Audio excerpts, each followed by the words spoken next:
Alrighty then. See where we're at. What do I gotta get ready tonight?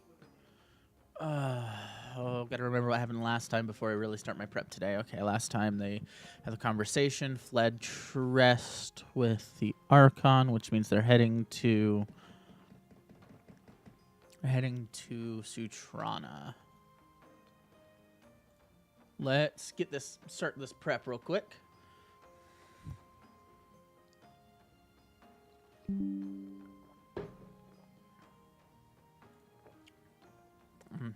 Coffee. Okay, I need a new map.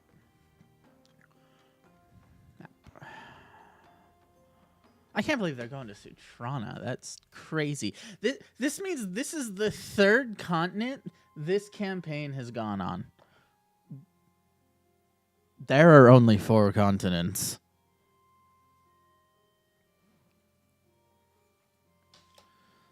Of course, chat, we got things going. We are on YouTube. I need to see if I can configure my multi-stream chat.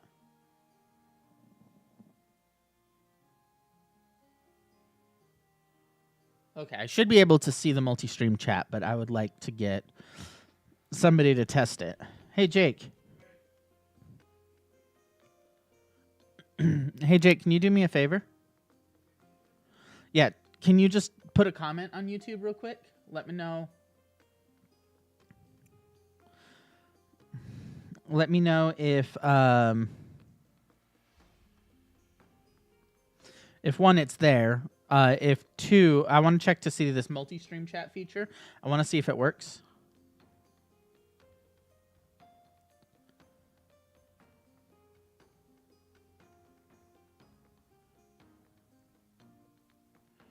Yeah, I'd like to see if this multi-chat feature works. Okay, it's live. Hello, yes, I can. Okay, so that means I can see chat through there. Can you pop to TikTok and see if I can see multi-chat there? Oh, crap, yeah, because it's a garbage platform and nobody should be on it. Get bent, TikTok. If it works, it works. If it doesn't, it doesn't.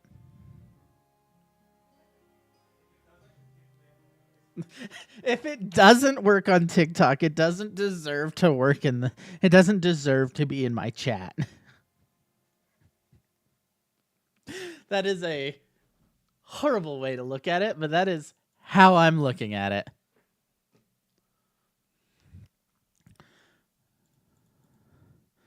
Okay, I want comparable. This would be good. This is a comparable. Here we are. What size is this? 60 by 70. 60 by 30. No, wait, it's 60 by 30. Okay, we'll go 60 by 30. That sounds about right. Especially as each one kind of represents a day, it should be just fine. Let's pop over to here, see if anything blurps in chat. Blurp should be working. I think I added some stuff to Blurp too. Or, no, I need to pop over to the streaming dashboard. I need to make sure Jake didn't add stuff to Blurp. I don't know why Lauda Bang has 1, 2, 3, 4, 5. Oh no, that's the activity log. Including a mission failed. We'll get him next time.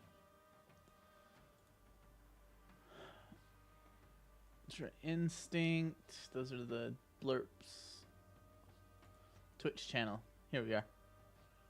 Yeah, you didn't add any. Good. Perfect. Okay. Need to do a welcome message at some point. I really need to do a welcome message. I need a new map. New page. I'm thinking 60 by 30 will work.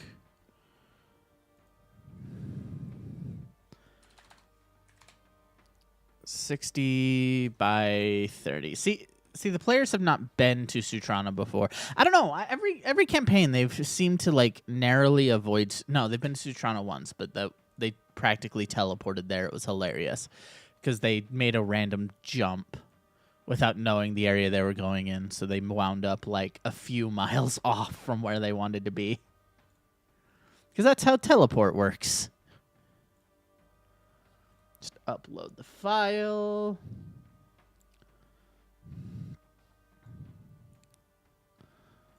Looks like a little map. Let's blow you up.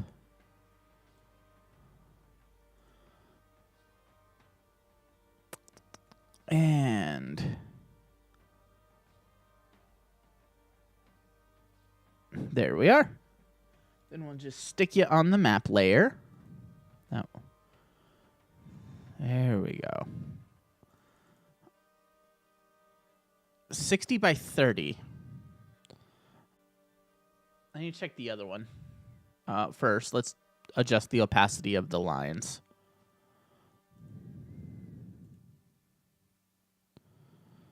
No, wait. Okay, cancel. We want to make sure the settings are right here. Color, here we are. Cells should be black. That way I can see it. Okay. Good news is this is a good rough draft of what I need to watch because this will be in the Trestian area too. So I can determine if the Trest map and this one line up.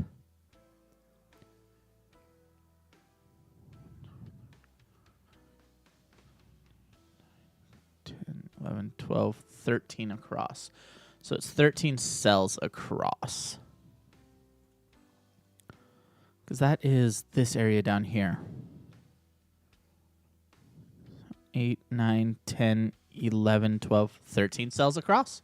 Yep, these maps line up about in size. Oh, also, we're going to keep the fires up. I might take a second and talk about the fires, the California fires while we're going. Just brief stuff, nothing inflammatory, just talking about how they've spread. I haven't checked them for the day, and so I'm like, I've been keeping an eye on them. Okay, what is playing? What is this song? It has way too much drum.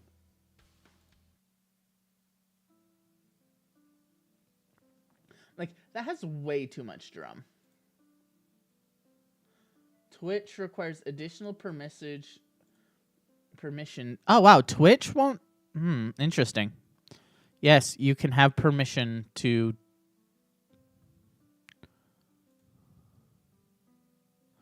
Yes, you may have permission for multi-stream chat. Let's open up these maps. Let's check these wildfires today. I like to check them every once in a while, and we're going to get distracted as we prep. I just want to make sure everyone's kind of aware of what's going on. You know, the Palisades has burned over 23,000 acres and is still practically uncontained with only a 25% containment. It looks like it's on the edge of Malibu. It's in LA's area.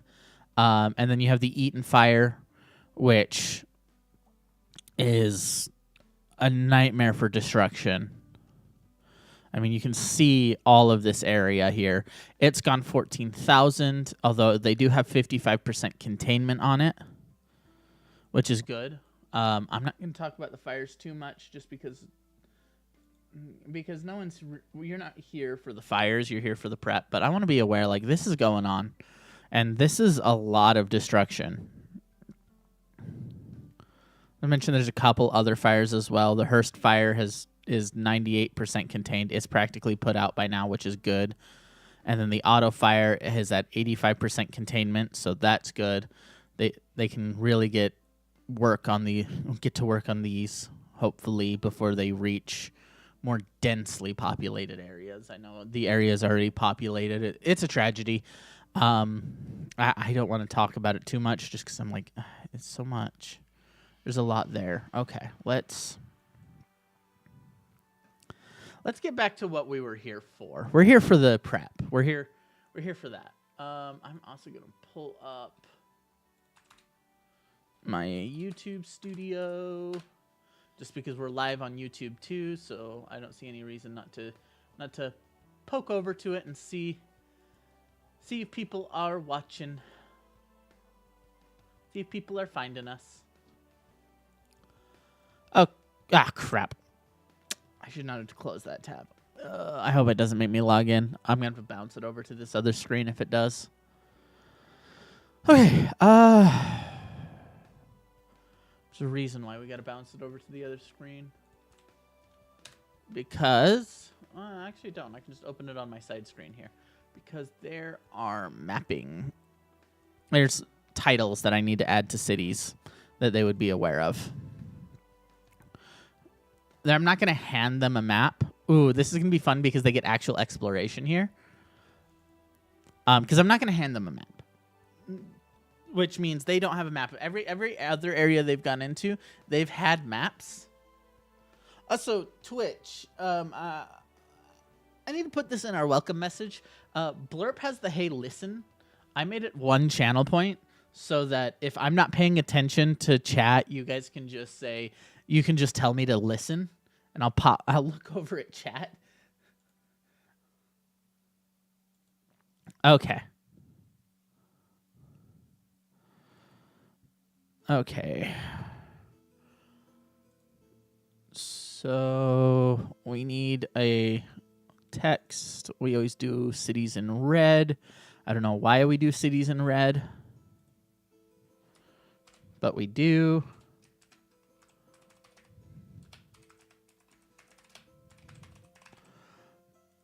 It's just how we roll. I don't want to add another box. Just let me touch that. Let me zoom in on it. Because I got to zoom in on it to expand it. Or I got to increase the font size. I got to increase the font size.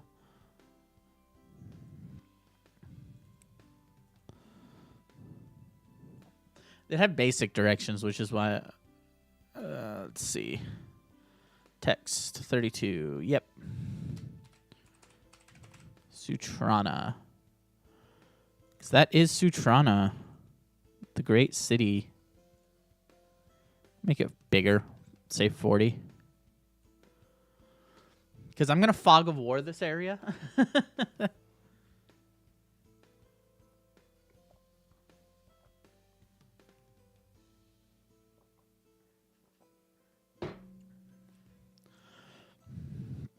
Yeah, I'm going to fog of war this area. So let's see if we can't get that working next. Because they're going to be heading for Rathan's Reach. That's by far the most likely area they're going to be heading for is Rathan's Reach. Because once they get to Rathan's Reach, they'll be able to kind of pop out in other places. And I got to pull up the YouTube Creator Studio.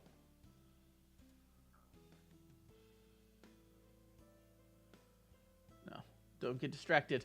Don't get distracted by statistics, Isaiah. I know they're lovely, but don't get distracted. Pop over to the live stream, make Creator Studio. There we go. Just so that we can see if people pop in. I know. Managing moderators to support chat. Jake said hi. So we can start polls, Q&As. Yeah. All right.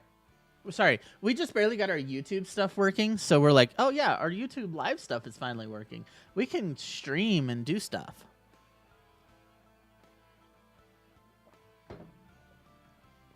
Okay, back to what I was doing before I get distracted again, and before chat starts distracting me again, because inevitably chat will start distracting me again. It happens every week. I barely get any work done. Okay. And I love it. I love it because that leads me to speed prep everything that we discussed here in like 5 minutes before the stream, and it creates an absolutely chaotic mess of D&D, and that's how I love to run my campaigns. Turn on dynamic lighting. Let's turn on explorer mode. Make sure like daylight mode is off.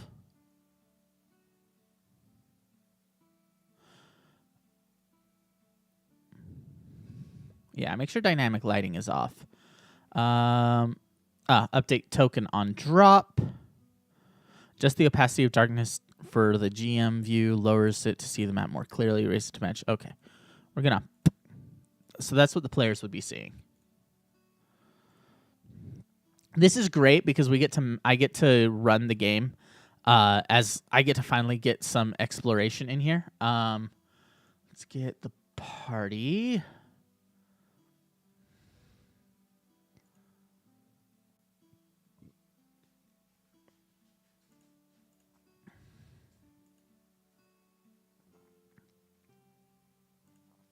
Where's the party? Okay. You need to be archived. You can all go in... Well, you can go in the NPC category. Veer can go in the NPC category. She's been... Wow, I got some weird NPCs. The rest of you can go in the monster category.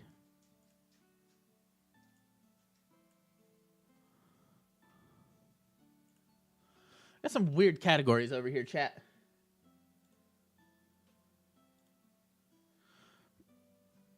And then you guys can all go in the monster category.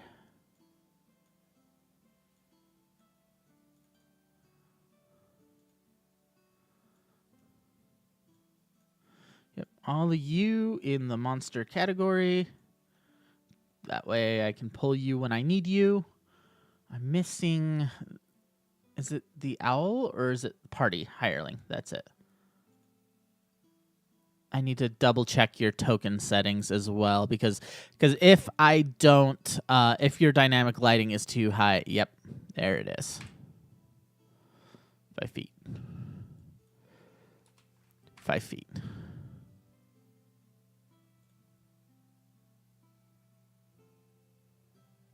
I'm an idiot. Why am I editing this token's property? Because we use this for, because I use this for, like, the party when they're moving. Why am I editing the tokens property when I could be editing the properties of this? Grid cells. Each grid cell equals 30 feet.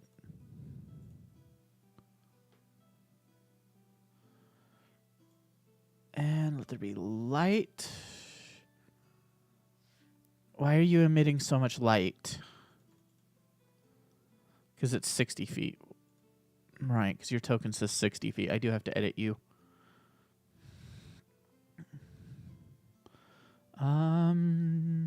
Party.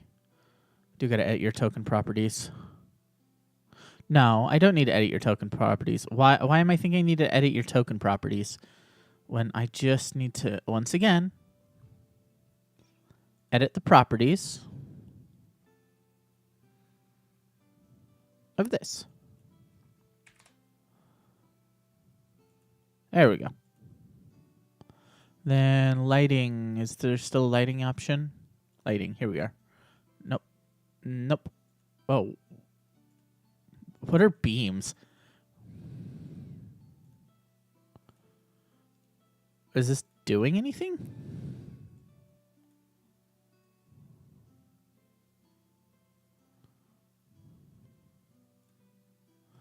Acid? Fire? I don't know. It might be doing something for the players, but it's not doing anything for me.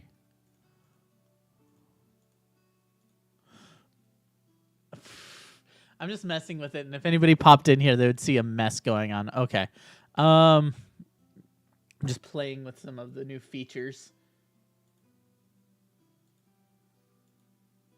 Again. Okay, I need to stop playing with some of the new features.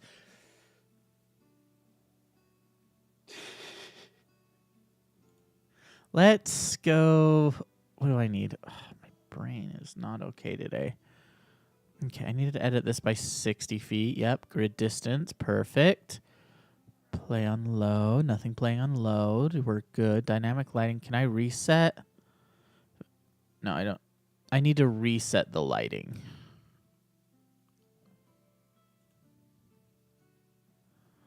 I need to reset the lighting. Ah, here it is. Explorable darkness. Reset explorable darkness.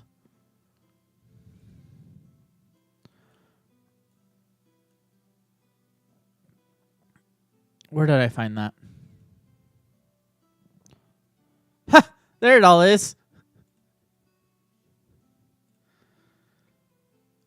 Reset explorable darkness. I like that. Because they'd be able to see kind of a little bit of the travel area in front of them, but they wouldn't be able to see too much. I feel like this will create a good experience for the exploration as they can kind of guide themselves once they get to roads as well.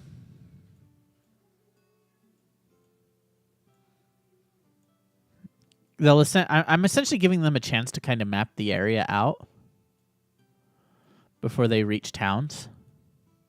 They'll be able to follow, roads and rivers and that kind of thing.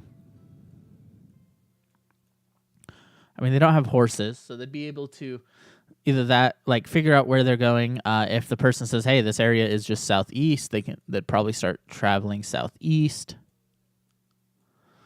Eventually, kind of make it to these towers and this fort, and then eventually to Rathan's Reach. So I'm leaving it open to them. Just gonna put them at the Archon training ground, and we will reset our explorable darkness. Perfect. You got Rathan's Reach. We've kind of prepped a lot of this already when we did a bunch of world building. See, this is where I'm like, world building feeds into the story because when you're prepping your countries, it can feed in. So Rathan's Reach, as we know, has a bandit problem coming out of the south as it is. Rathan's Reach currently is being led by a group that wants to stop the bandit incursions, and the bandit incursions are trying to retake Rathan's Reach. They are coming out of here in the desert, which is good because I get to play with some desert vibes. Yeah, I get to play with some desert vibes. Why did it do this? Why did it give us support the stream? To give me a tip. I don't want tips. I wanted a description on YouTube. What are you doing? What are you doing? Ugh. Fine. Whoa, and it... Oh, that's disgusting. It didn't update its name.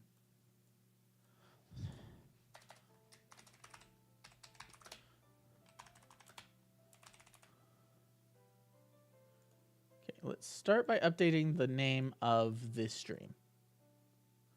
I'm going to have to watch that next time.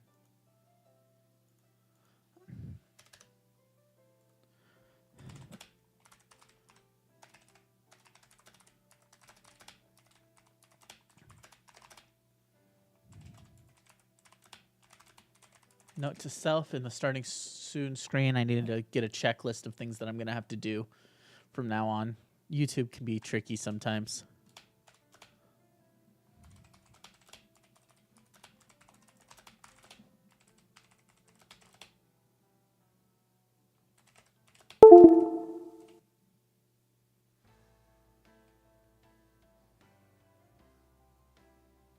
The good news is I saw that, Jake.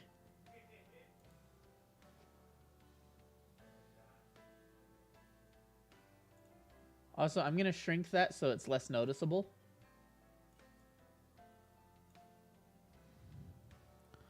So that you don't have to worry about it nearly as much. Yeah. Yeah, I know you were trying to mess with me with Twitch blurb, Jake. Objective failed. Yeah, you might get me later, but you didn't get me this time.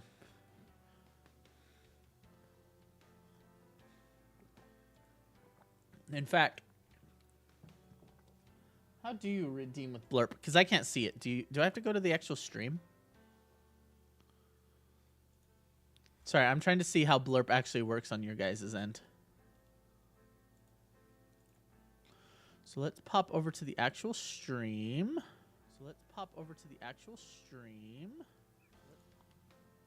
Mute it before we start an audio loop.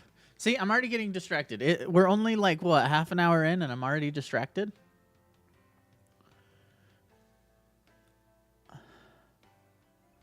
Okay, it's got a bunch of blurps.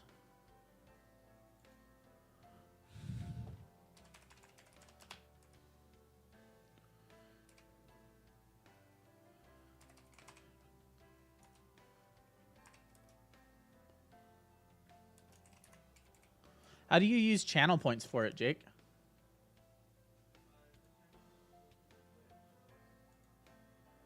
Oh, it's just when you go to redeem channel points?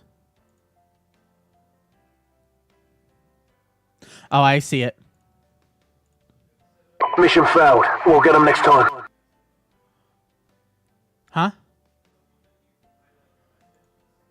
Yeah, I see it. Okay, I was just wondering how it worked.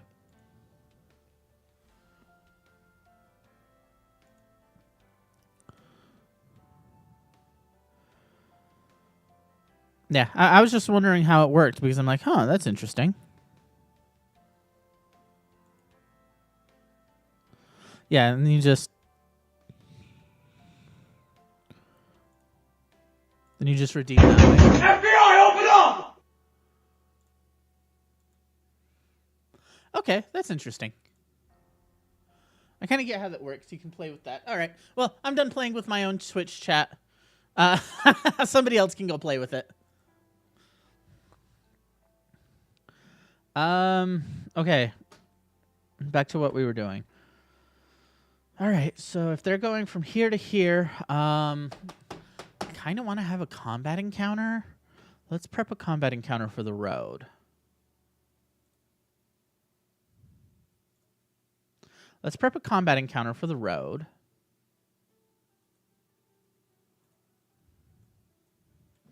It's a very old combat encounter.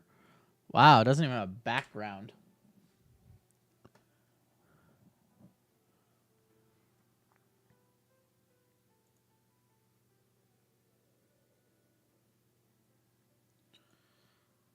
Then we've got those.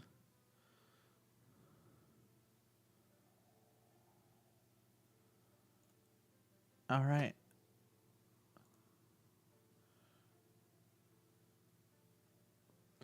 And I'm getting distracted again. Let's not get distracted again. Let's not get distracted again.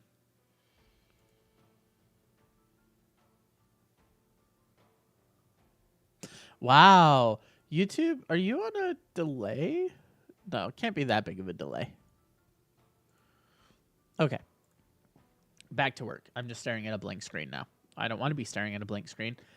Let's go to MISC. Let's see if I've got any maps ready. Pre-made maps that I can use.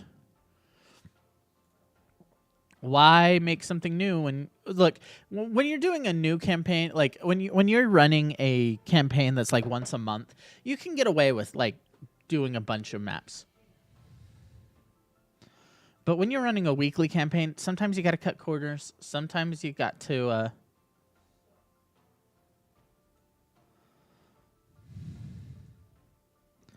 Jake's getting tilted over there.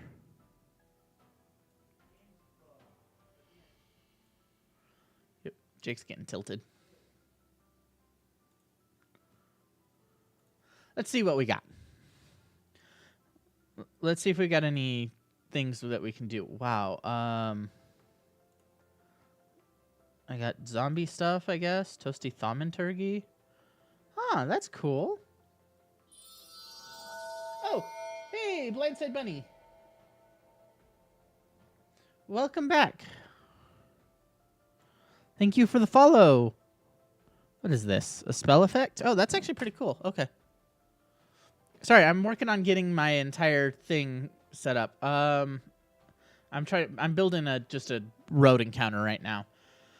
Nothing major, just something minor. But I also found a bunch of random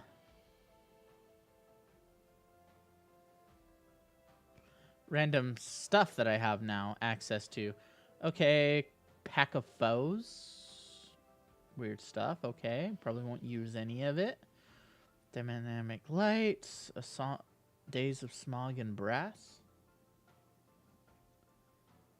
Ruffians, dangerous people, ruffians. Oh, this is all steampunk stuff. It's all steampunk stuff. I don't need steampunk stuff. Okay. Do I have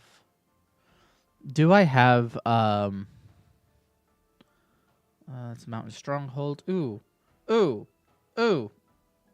Hello. Just got done world prepping for your analog horror campaign. Now you're concerned I went a little too hard at puzzles. Only a few of them are required for progression. The others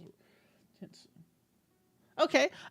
Look, if you think you went too hard with your world building, that's fine. Like, just I'd be careful. You know, we joke about it a lot, but I am a little serious when I say you do got to be careful because, you know, it is realistic for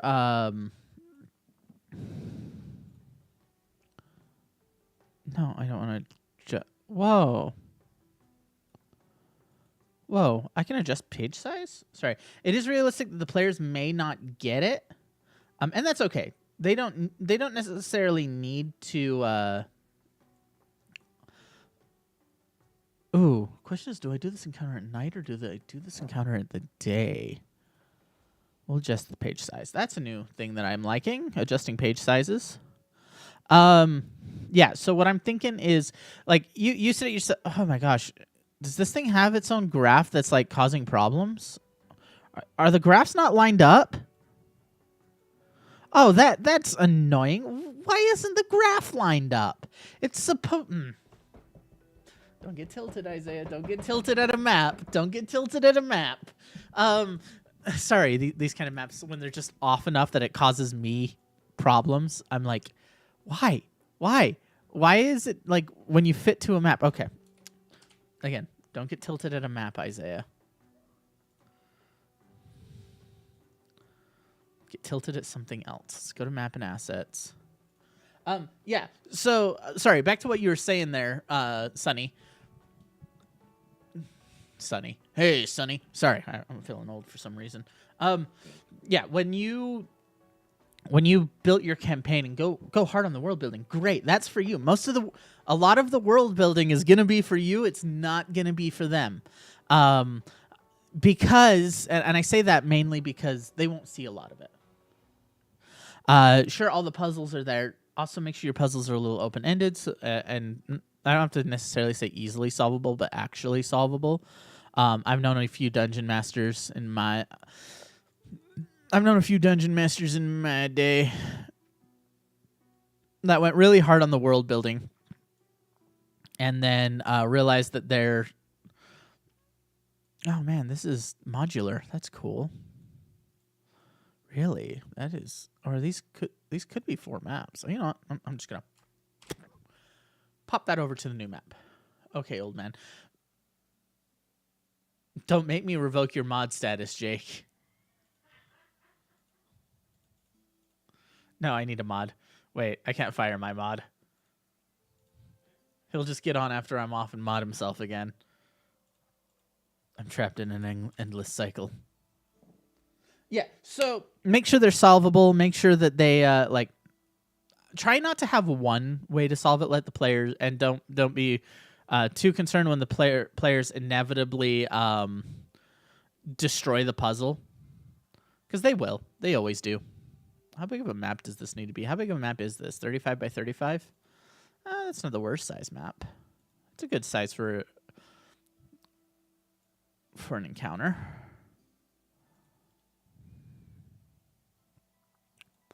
Throw it onto the map layer.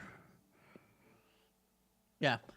Most of the world building is for you. Do your world building for you. Don't do it for your players.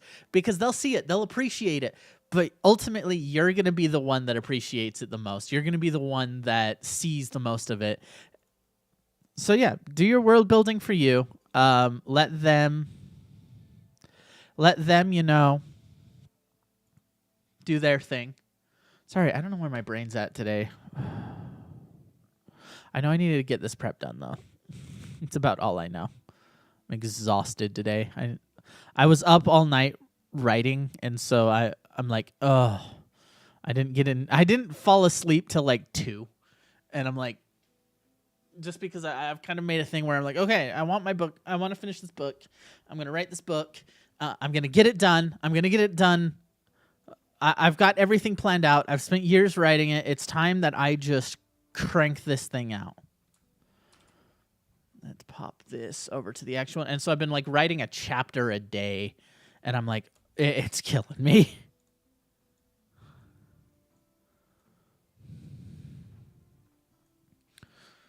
But yeah, do your world building for you. It's great if you went overboard. You're like, great. Now you've got something there in case they find it. So in case look, you're not the only one that's gone full bore on world building. Let me pull out this. Look at this. So these maps existed before the players interacted with them. You've already told the players that hints will be given in game, but some things will come from out-of-game sources, QR codes, hidden images, vignette cipher broken into 3 parts, trying to capture the alternate reality game feel that a lot of analog horror has. Progression won't be locked by the... Oh, right, because you're doing analog horror, right. Ooh. That sounds like a lot of fun. Sounds like you've put a lot of work into this, and if you're turning this into an AR thing, oh, man, AR games can be so much fun, especially when you know the players involved.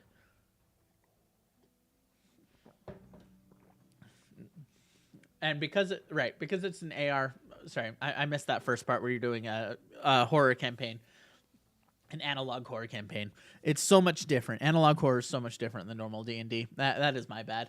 But yeah, have that all in there. Have that all ready so that if players want to go poking around, they can. I've done the same kind of thing here where it's like, okay, yeah, these maps have existed. For instance, my players will never think, I know my players, they will see the map. Where's my map? It's in maps. Of course it's in maps. I will bring them over to the map of Sutrano, which will be black for them because they don't have a map of the area.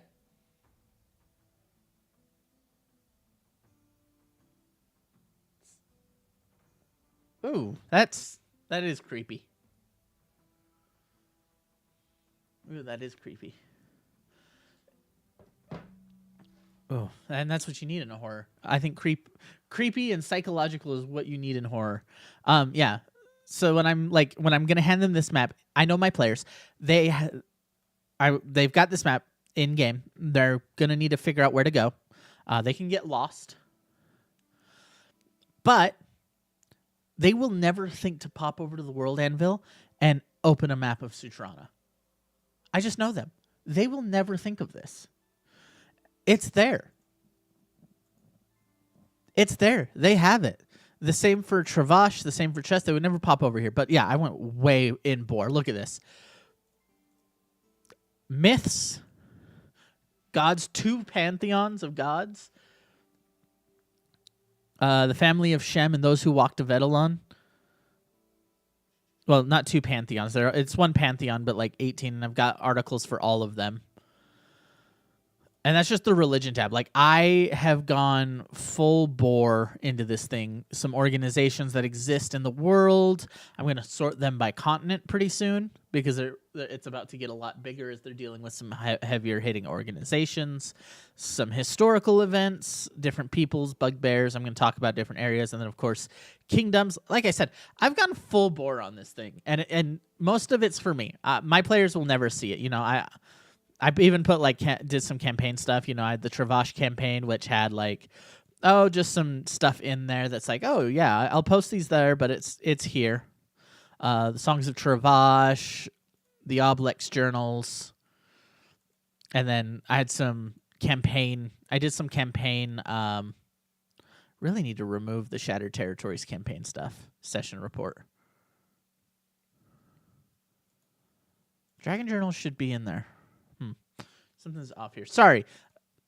World Anvil aside. I'm getting distracted. I'm getting distracted by figuring out how bad my World Anvil is. I should put that in there if anybody wants to take a look at it, because you're all welcome to. Let me just... I'm actually going to put it in. Haha! I'm like, I have a bot that I can make a command for, so that anybody can have access to it whenever they want. No, wait, dashboard. Take me to my dashboard. Something stopped playing. Oh, I had some music going. Just some basic stuff. But yeah, I love your puzzle idea. Ooh, I hope this creeps your players out. I hope they have fun with it, and I hope it's that perfect level of creep factor.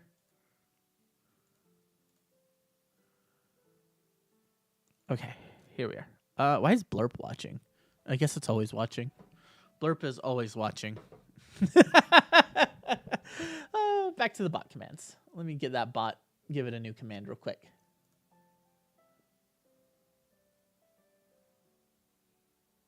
Head command.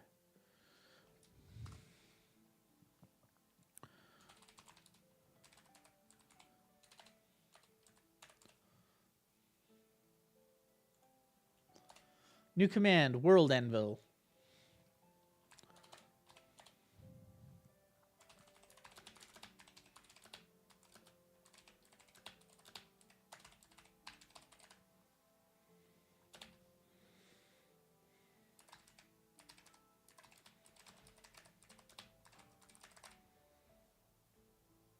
And done.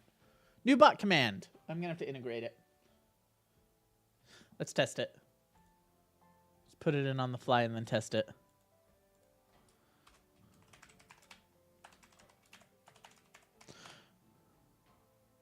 Oh no! I forgot the link! I did everything and then forgot to put the link in it.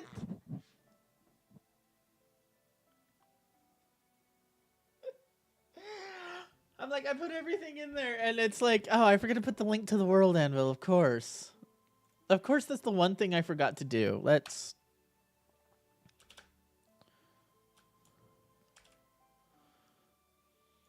There we go. And I'll add that into tips as well.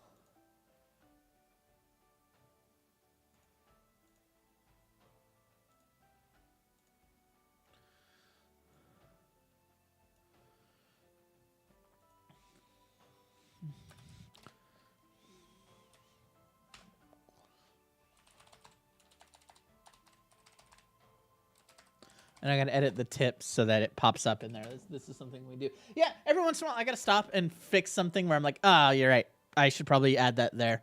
And I don't have time to do it off stream. Better do it on stream very quickly. And so it looks rushed. There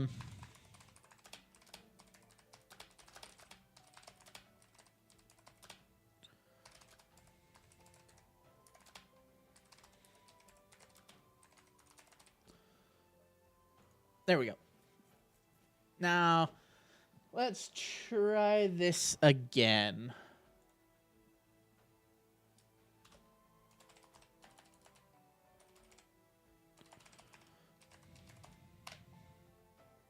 There we go. Perfect. Got it working. Okay. Back to what I was doing. Back to the prep. I was building an encounter.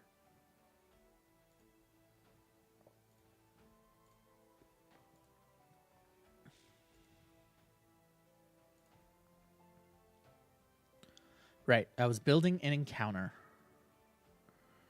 How do I find my archived pages? Because I don't delete pages, I archive. Oh, they're in the archive. No, wait, did I? Oh, no. No, I didn't. They've been destroyed. I did delete them. Okay. Back to building my encounter. Okay, let's pop over. Ooh, okay, let's first of all see what kind of monsters are in the area. Pop over to Cobalt Fight Club. Let's pop over to Cobalt Fight Club. Now, I want to have this encounter be something with some chest hair.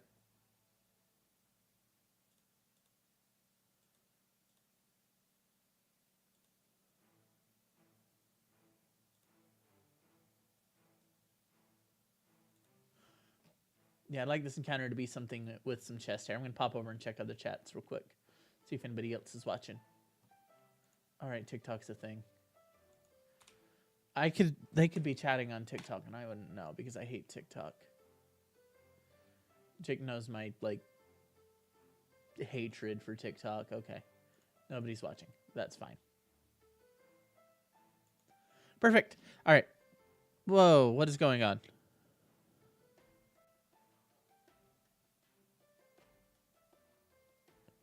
Multi-platform stream. Oh, it can do Kick. It can do Facebook. I don't want to do Facebook. Okay. Yes, I get what you can do. No, stop it. Stop it. Closed. Go away. Go away, Streamlabs. Quit bothering me. Whoa. Why did it open so many tabs? Hopefully I'm not breaking something.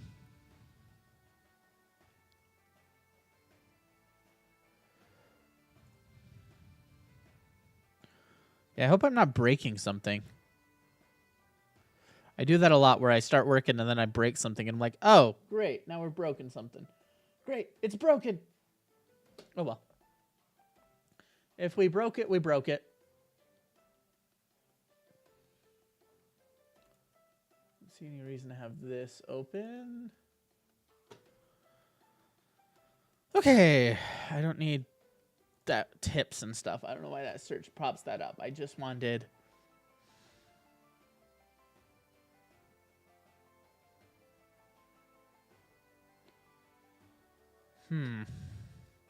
Okay, let's pop down.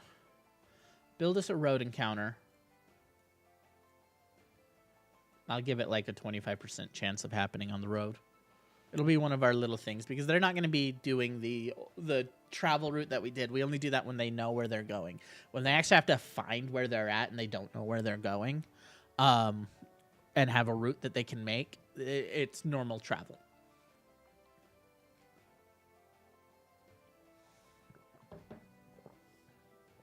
Okay. Any environment. Like grasslands.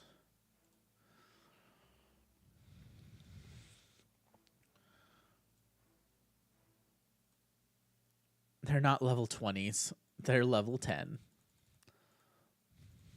I think they're level 10 anyway.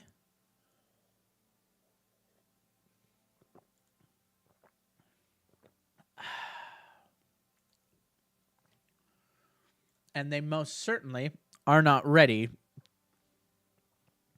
for Draco Liches and a Bronze Dragon.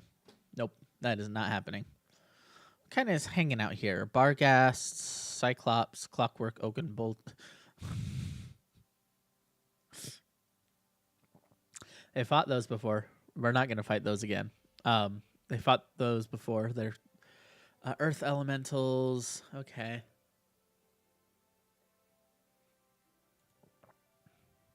Hobgoblins. Ooh, Hobgoblins wouldn't be a bad idea.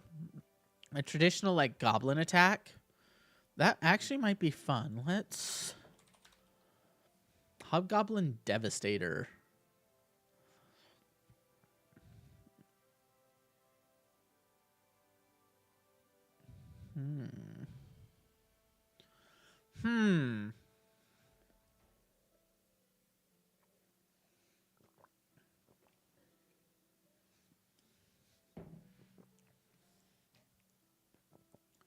See, the good news is road attacks can be pretty much any difficulty.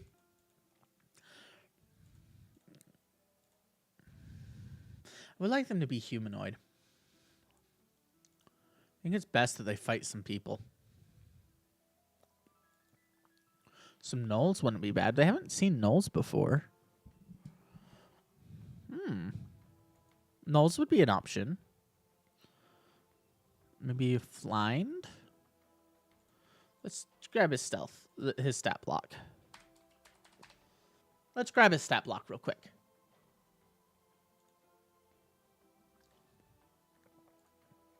Flind. Mordenkainen presents Monsters of the Multiverse. Once a particularly fearsome warband leader transforms the strong and vicious Gnoll into a demonic warrior. If the Flind isn't incapacitated, it has Rampage, can make a bite attack as a bonus action while within 10 feet of the Flind. Flind makes one flail attack, Flail of Chaos.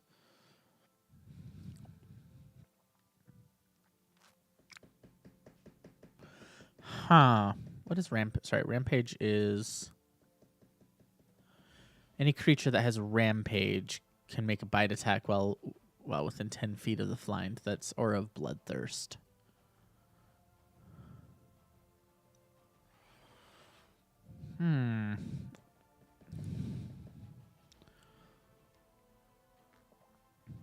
Okay, so let's say a flind.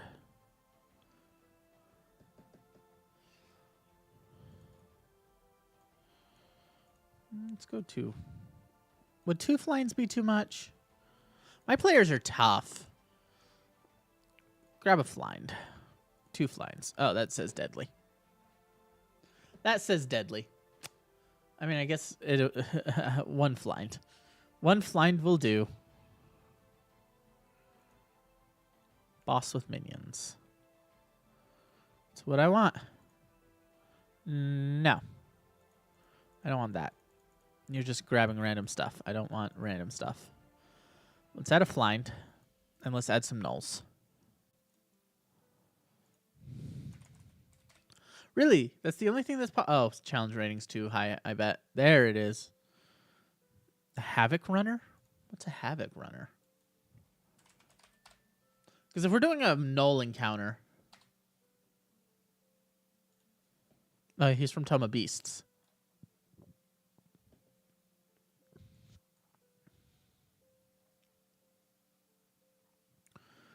Let's see. A sprinting null, axe held high, spirit sprints past his weapons flashing in the sun. Yeah, blend in. The only uncanny glint of their eyes hints deadly difference. Okay. Blinding rays. Havoc runners are scouring storms across trade routes. Yeah. Havoc runners incorporate another quality that makes them envy. They can tell at a glance which pieces of loot from a laden. Hey, Fox, how are you doing? Don't believe the recipe. Feel it in your heart. Deadly. That's true, Fox. Deadly is like adding garlic to. You don't believe the recipe. You feel it in your heart. It's true. You always. Just like anything. It's like any ingredient in cooking. Deadly. I saw 2 and I'm like, I think two would be a little too much, especially if I'm going to add minions. I should. You're right. Like, every encounter should be deadly. Every encounter should put the party, especially if it's supposed to be a camp ambush, it should always put the party at a disadvantage and feel like they're outgunned. So what I'm going to do is I'm going to do 1 flind. Let me check. I'm checking the Havoc Runner's abilities because it'd be fun. It looks like the only difference is, he can... Oh, he's a thief. Oh, that's even better. They're not out to kill them. They're just thieves. Can dash or disengage as a bonus action. I like that. Null attacks 2 creatures in the same turn. Yep. The first target has disadvantage on attack rolls until end of turn. Pack tactics. Of course, he's got pack tactics. I like him. Let's get some Havoc Runners in here.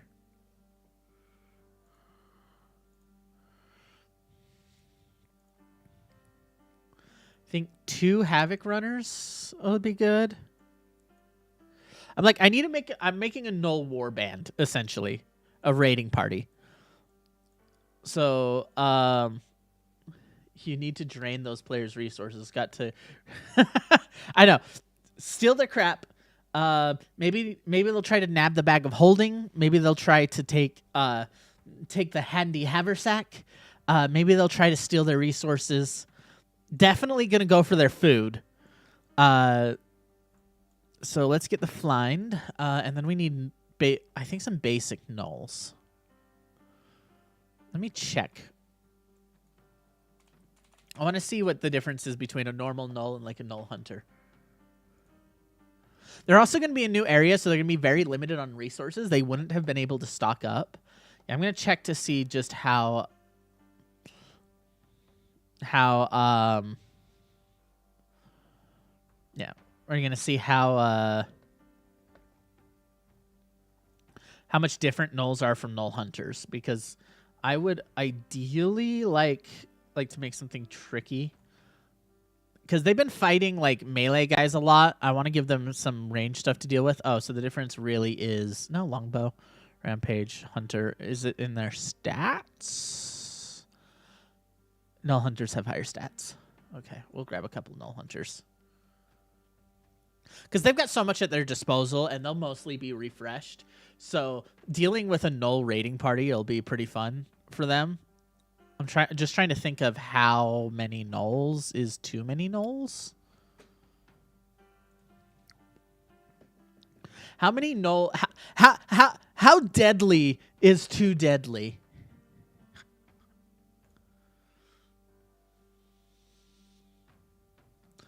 I think that's the question I'm asking.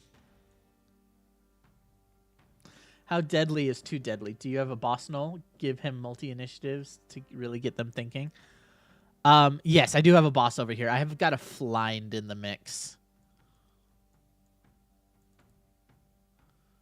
Like, take 4 nulls and squish them together. I've actually got a Flind as our boss because he's a nasty little guy. And I'll probably not have him... I'll have him... Ooh. I'll have him roll in a couple times. I like that. I'll have him roll initiative 4 times. And then only one of them actually be him. Or maybe not. Maybe that's a little tricky because they're going to be on a disadvantage anyway. Because, again, they're going to be out of... they're not going to have... like... I think I said 4 null hunters was good. Yeah. Take 4 null. So, like, yeah, a Flind is pretty strong to do that. And it's already a pretty tough rating band. Because this is, you've got your Flind, which is a CR9. You've got your hunters, which are CR5s. And you've got your, not hunters, your... Havoc Razors, which are CR5, and then you've got those. So this is actually a good raiding party.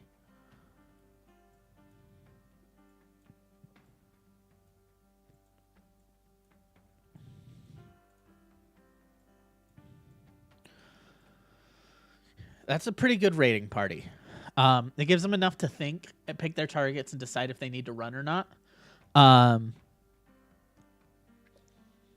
They don't have a cart.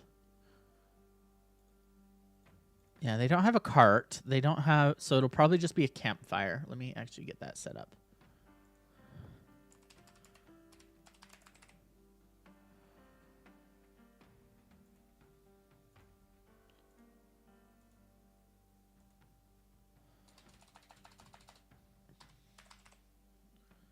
So, like, Tales of Valiant and the new monster are having enemies have more reactions and to help balance the action economy.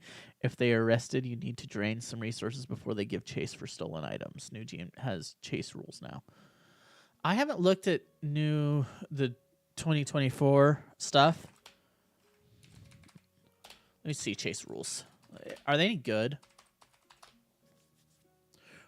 That's the question, because here's the thing. You can have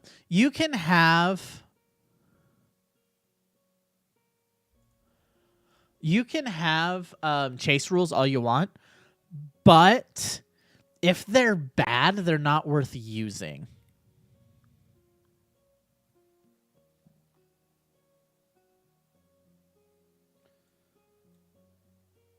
You're fine. Better than staying in initiative. So I've got my own chase rules that I utilize. I think I use Geek and Sundry's chase rules. It creates a dynamic like gaining and losing thing where players can do things. I don't like the standard chase rules either, but it's like I would rather do some like homebrew stuff that I found than do like bad rules. I'm just checking the rules. Wait. The new rules are using exhaustion?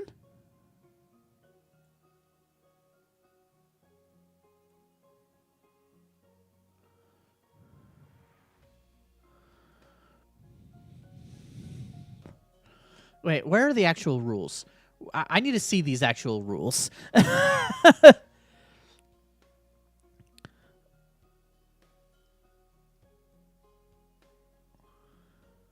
No, you're good. You're on a phone, can't really see what I'm seeing. What I see. I'm looking for the actual chase rules because here it is. D&D Rule 24. Roll 24's got something. I bet it's in their hopefully it's in their SRD. No, I'd have to buy that. I don't want to buy the new stuff. I don't want to give them any more money. Is there any flip? It's in the Dungeon Master Guide, right? Yeah.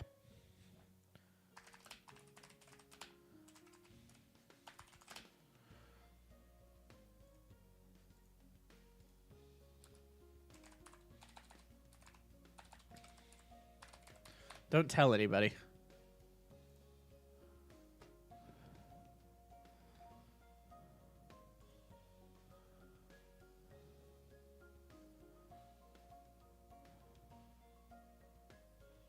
This is the 2024 rules, right?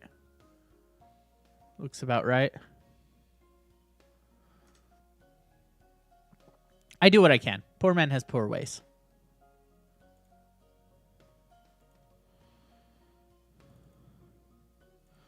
Okay, let's see. Search. Chase. Page 52.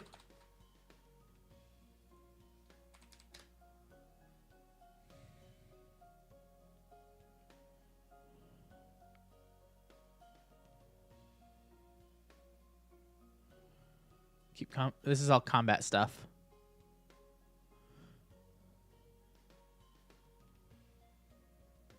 Sure, it's page 52. Because this looks like all combat stuff. Let me just search it. Let me see if I can find Chase.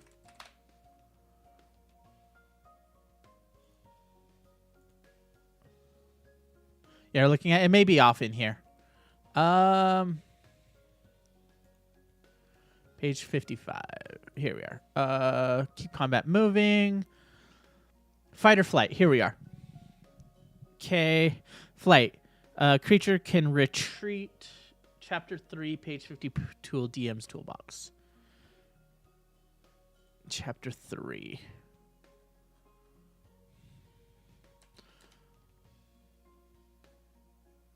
I don't see a... there's no... Okay.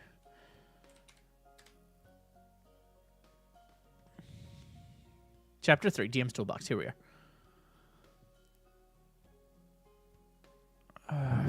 Beginning a chase. Here we are. Chase requires at least one quarry to be a pursuer. This looks about right. Participants in the chase strongly motivated to take the dash action every round. Pursuers who stop to cast spells and make attacks run the risk of losing their quarry, and the quarry that doesn't take the dash action is likely to be caught. Okay. A chase participant can take the dash action number of times equal to 3 plus their constitution modifier. Each additional dash action requires the creature to succeed a DC 10 constitution saving throw or gain 1 exhaustion levels.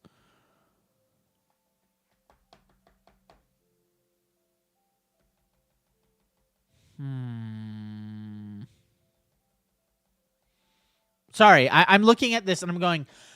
There's something off. There's something that's at me.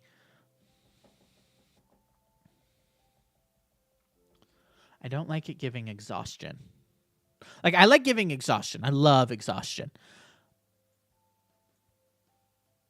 Okay, it's only DC 10, so it's not bad.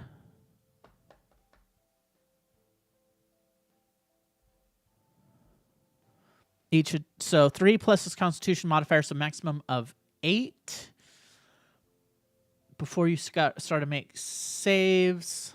I mean, if it goes that long, you've got a problem in your first place. I mean, these aren't the worst rules. Let me see what rules. Let me find the rules that I'm using.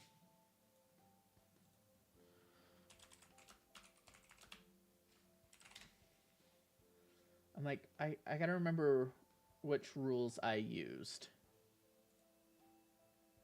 Sorry, it wasn't Geek and Sundry.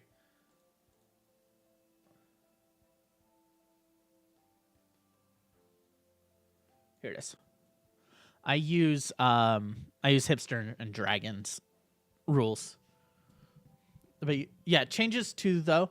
Okay, so there are changes to exhaustion. There's so many changes in 2024. I'm not calling it 2024. 5.5. I'm calling it 5.5. There's so many changes in 5.5. 2024 is just ridiculous. I've got my own issues with it. I might talk about them eventually, but I'm like, yeah, we'll get into that one day. But for now, I'm like, it's solid. I think it's great. I think it adds a lot of work for the DM. They can move now. Stunned annoys you? Oh, you can move when stunned? See, at least in 5e, stun wasn't an actual condition. It was a combination of conditions. Incapacitated and I think sometimes paralyzed. No, paralyzed is incapacitated. Yeah, you couldn't move or take actions. That's. So yeah, so I use this. So, did you read the new Invisible? I have not read the new Invisible. Like I said, I have not looked into 2024 because I'm like, I saw 2024. I saw a couple things on 2024. I saw what they did to my poor druid. And said, I want nothing to do with this horrendous mess you've made.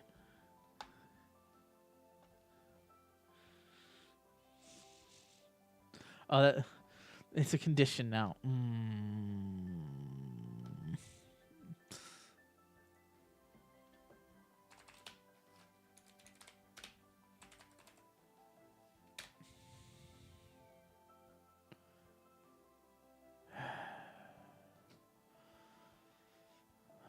Okay, this is all still the old stuff.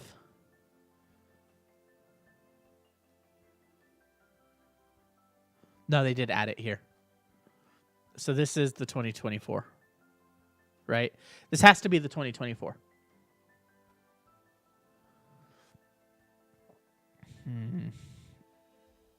Deafened, grappled, invisible.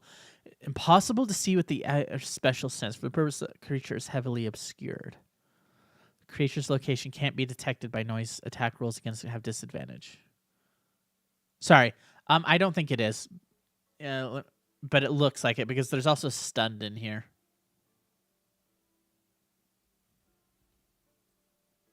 No, but stunned. Okay. Let me see if I can find the 2020. The good news is I have the SRD. Okay, here we are. Playing the game. Conditions. Let's see where we can find conditions. Sorry. Wow, we are way off topic. I'm supposed to be doing prep. I'm doing this, but I want to do this. I want to be... Oh... I'm worried.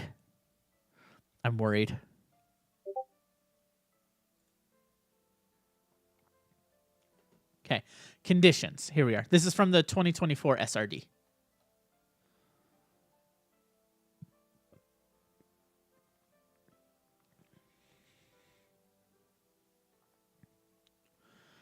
Invisible. I'm also going to pull up stunned because I'm going to be concerned if it doesn't work.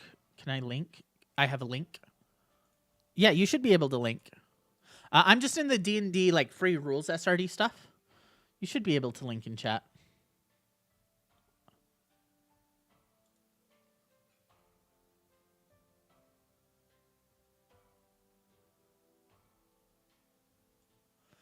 Okay. Wait. On a successful check, you have the invisible condition. Oh, no.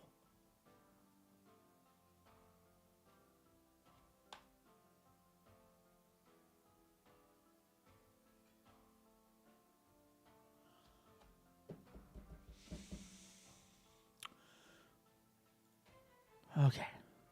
Invisible condition. While you have the invisible, you experience the following. Advantage on the initiative. You aren't affected by any effect that requires the target to be seen unless the target's creator can somehow see you.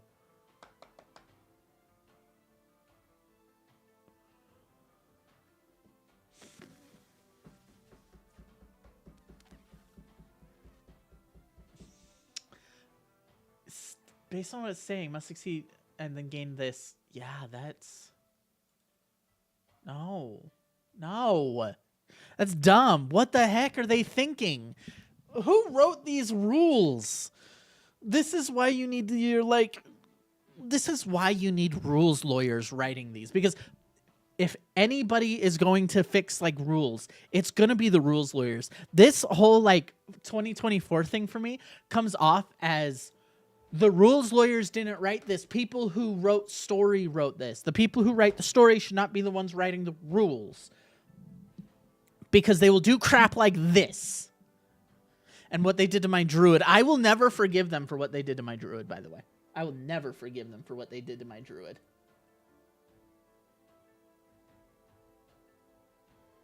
And it's a set DC. That's so stupid. It should not be a set DC.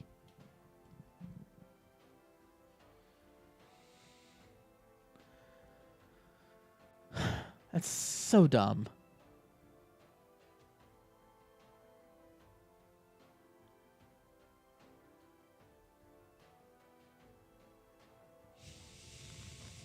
That's so dumb.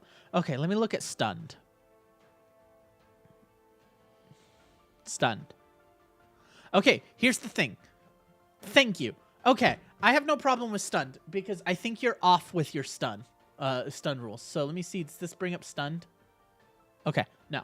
Okay, because rules is written. Here's the thing. When you're stunned, I just found the stunned.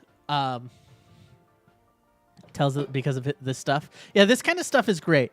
If you run behind, it's so bad. Okay, one thing is you can't move while you're stunned. I don't believe, unless they've changed the incapacitated feat. Yeah, here we are. No, you can move. They changed incapacitated. Why? Why would you change incapacitated? See, the old incapacitated work... the old incapacitated worked really well because it was all of this, and it was, you cannot move. No, you tell no lies. Which is why when I'm looking at it, okay, this doesn't say anything about movement, but I remember incapacitated... Why is there an attitude in here? Why? What is this book?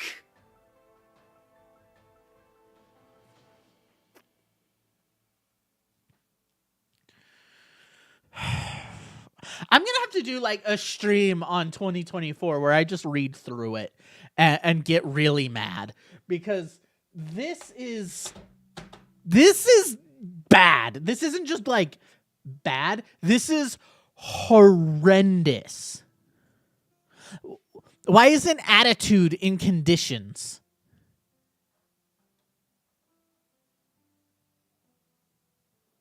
Why are there attitudes?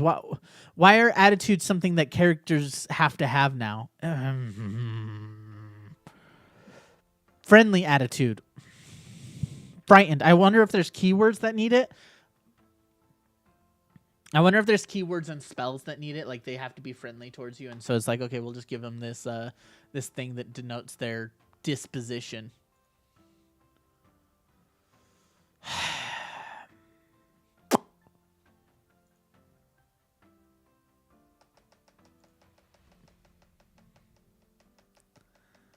This is making me mad. I'm like, I have no interest in this. I saw what they did to my poor druid.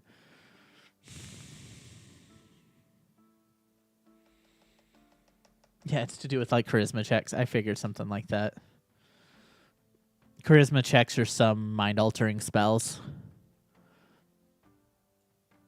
Malnutrition is a thing. Okay, you know what? I can actually get behind this. I can actually get behind this hazard. What's the worst one? Please. Please, tell me the worst one. If I'm going to get mad about 2024, I'm going to get mad about 2024. Let me know. What is the worst one? Which one will I, like, my brain just stop?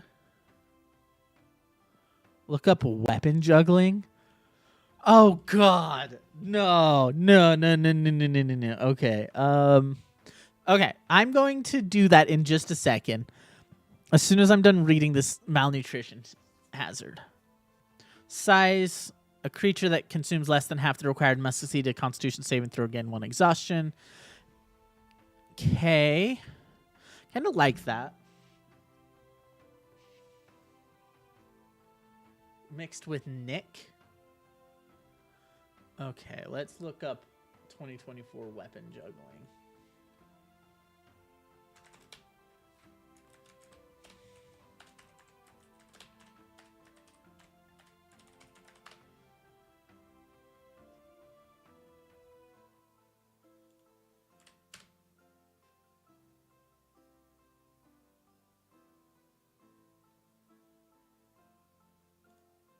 found a Reddit on it.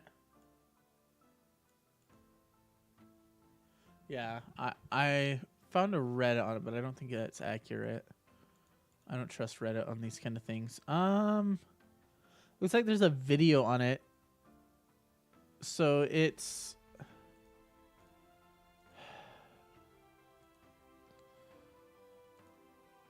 sorry, I'm looking over there. It's long, FYI.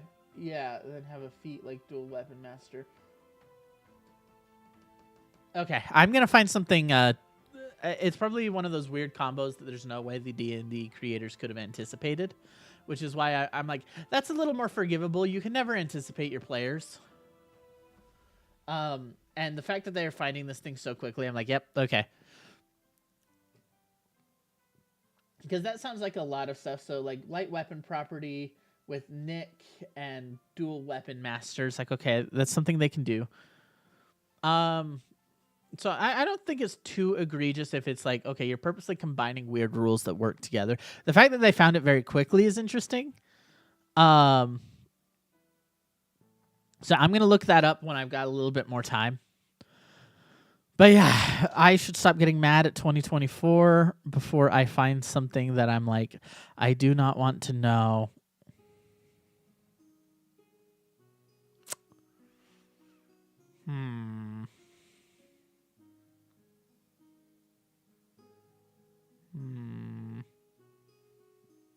It's long FYI.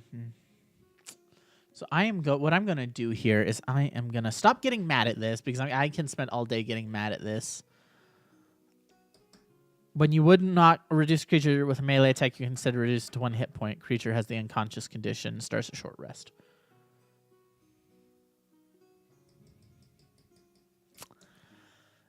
Yeah, that sounds...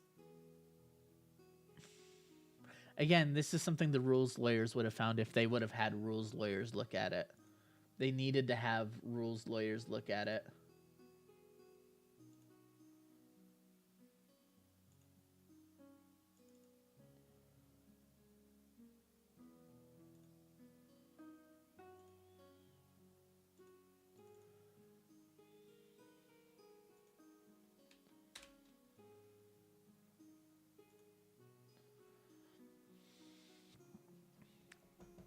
So like 4 attacks at like low level.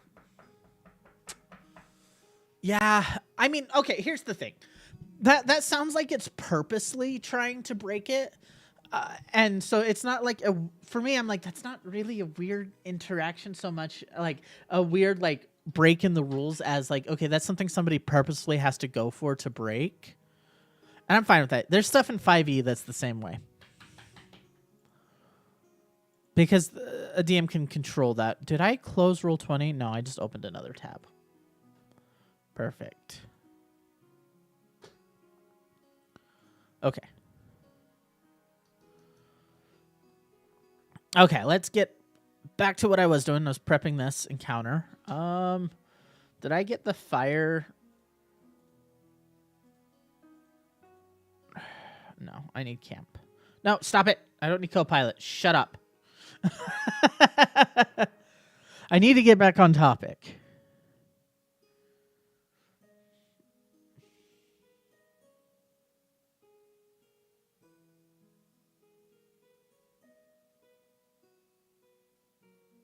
Yeah, I read like it's broken. I read summon but I read summon minor elementals, but minor elementals was a different animal when I looked at it because minor elementals is that spell is just broken on its own.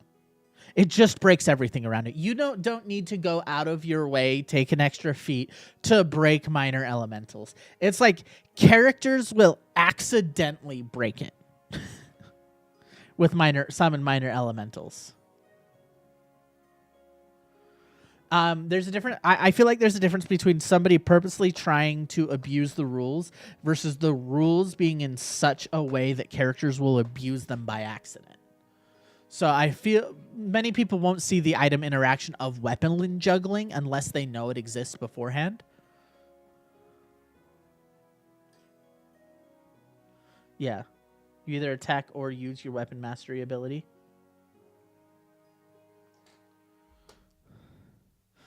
I like that. You either attack or use your weapon mastery ability. Getting both really is power creep. That's my big issue. There is a lot of power creep in 2024, and in the worst ways. It's like, okay, no, you guys didn't try to balance the high level stuff. You just made it weird. Weird to use. Okay, why can I not? Oh, because I'm not in that. Okay, I need to go to my assets and search fire. Premium assets.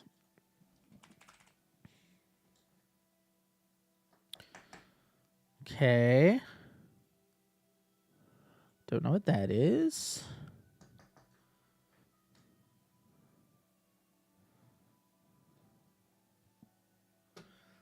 Like getting both, yeah, it's so stupid. I'm like, okay, let's just set it aside. Not deal with 2024 until they fix the issues. The issue, like my biggest issue is, as I've read 2024, it doesn't sound like Marshall's late game, but with all these maneuvers, lots of just feels like they didn't have long enough in the oven. Yeah, so like a lot of the issues they gave these Marshals this stuff too early. If they wanted to buff the Marshals in the late game, they could have easily buffed the Marshals in the late game, started giving them abilities after level 12. Because they're trying to buff Marshals. The issue is they buffed them across the board, and they didn't just buff them. They nerfed some of the other classes. I'm trying to think of other than the Druid. I'm like, the poor Druid. The poor Druid really got the short end of the stick. They also really hit half casters in a bad way, which they really shouldn't have hit half casters. Because now clerics, like, you pick kind of whether you want to be up front or backline caster. It's like, and the same for the Druid. You have to pick kind of which type you're going to be. Didn't nerf assassination ducks though. It's true. They also didn't. They buffed Marshals, but they chose to, like, okay. Once again, the one who really got the short end of the stick in this situation, that would be the Ranger.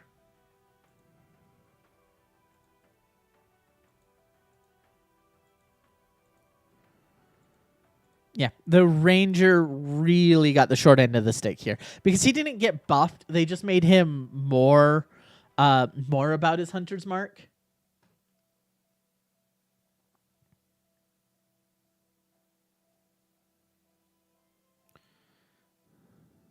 Oh, there's a campfire.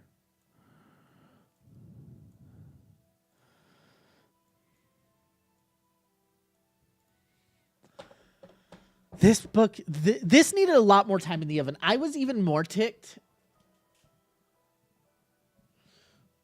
Ranger was just converted as an afterthought. Yes, Tasha's Ranger was just converted as an afterthought. Like, I know they were playtesting with all of the Tasha stuff. And so I'm like, okay, they're playtesting with all the Tasha stuff. That's great. Some stuff works, some stuff doesn't. And they didn't bring over the stuff, like a bunch of the stuff that worked. They just decided that everything needed to be redone except for the Ranger. I don't know why they have a problem with the Ranger. In theory, I really like the Ranger. The Ranger can be such a fun class if it's done right. If you like talk with your DM, if you help them in some ways. One of the greatest players in my last campaign played a Ranger, and it was a blast.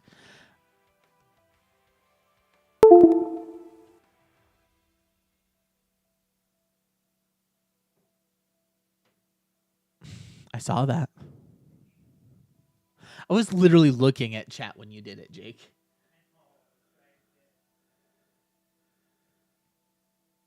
It's like yeah, it's totally dependent on the DM. Yeah, and because of that, bringing over the Ranger didn't really work. 2024 is just okay. 3 things went wrong with this. First, they released the player's manual and the SRD before they released a monster manual.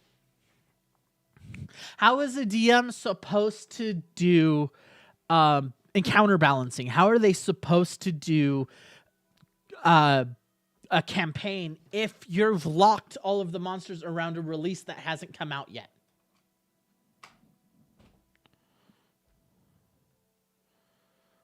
Like, seriously. They needed to release the trio. They needed to have a starter pack. They needed to have the player's guide, the monster manual, the DM's guide, all released together so that when a new DM comes in, they can, or they looked at the SRD, they can go in and they can go, I need this. Okay, starter pack. Here we are. 3 things you need. The 3 things you need for a DM. Although you don't need them. You don't need the DM guide nearly as much, but it's very helpful. Player's handbook, monster manual, DM guide. Just a starter pack on their own. They needed to be released together.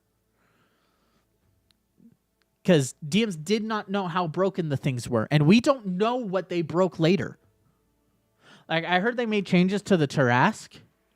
I've been hearing that they made changes to the Tarrasque where you can't just poke it from afar. I'm like, okay, I guess, if you want to make the Tarrasque more scary. The stuff I heard is your players were having fun with this little trick. Let's stop them from having fun. Oh, and let's just make the orcs Mexicans while we're at it.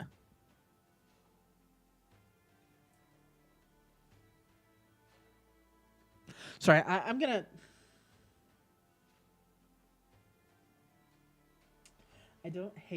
I don't hate the idea of giving the orcs an actual kind of cultural background to base off of. I'm just like, they're orcs.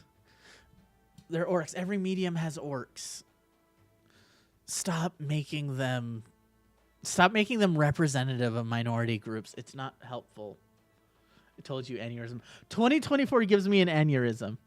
They should have been Mongol. Orcs should have been Mongols. Yes. They should have based them on the Mongols. Oh. Yes. Orcs, hobgoblins, and goblins. Like, when they're together, their culture is that of the Mongol Empire. Just without the swords. I mean, not without the swords, without the horses. Like, maybe they can use horses, but goblins could be like your horseback people, hobgoblins, bugbears, and like, orcs could have been like, the Mongols would be great. The Mongols, yes. Actually, as I'm thinking about it, I was completely wrong. Strip that. No ideas. Goblins, hobgoblins, leave them alone. Orcs are Mongols. Wolf Riders, come on. Yes, Wolf Riders.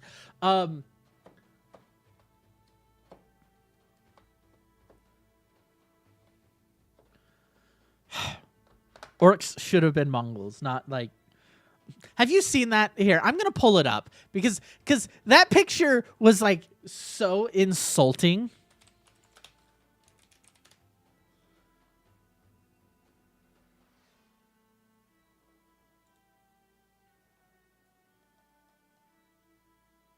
Oh, that's all.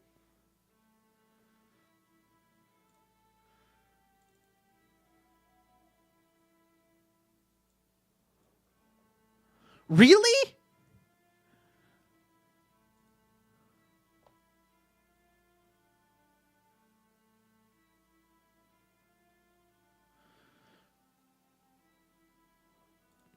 My Twitch crashed.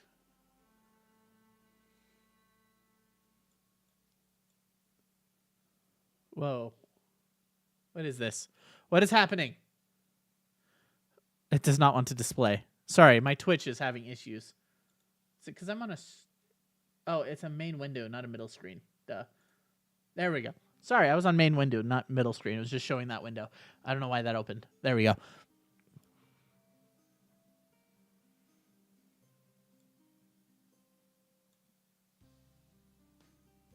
Now and book it. Yes. Grab the haver. Well, I just gave him the haversack. So I don't know if I want to take it, but I want to take some of their stuff. I want to get some of their gold. I want to get them to snap. One of those Havoc runners will be able to do it. That's why I grabbed Havoc runners. Because Havoc runners can dash as a bonus action. Which means they are stupid fast. Oh, yeah. Yeah, like, can we just let orcs be orcs? Because what kind of message does this send to honestly, I say this like pandering crap that they're doing in 2024. I'm like, do you know how racist it seems? Like, are you saying that Mexicans are orcs? What are you and I don't talk about that things. I try not to talk about this, but I can't avoid it with 2024. It's bad because I saw another thing for them talking about how you shouldn't be using evil stereotypes with bad guys. You shouldn't have like gnolls and bugbears be treated differently in town. It's like they're raiders. They attack people. Sure, these ones don't, and they're in town. They're hanging about. But people would be scared. Don't throw your real world stuff into this. And that's all I have to say on that. I'm not going to go any further unless you guys want me to. I can rant about that for ages, but I won't.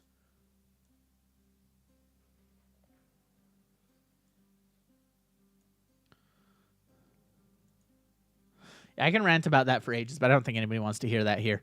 That I can do my own place where I can put that somewhere else.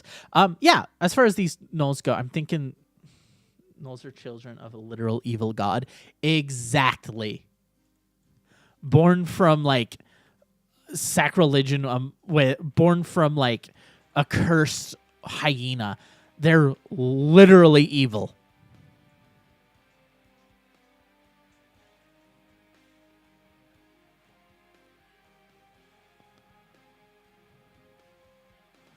Yeah, they're literally evil. And you're like, okay, yeah, no. You're not going to let like a literal demon wander into your town, are you?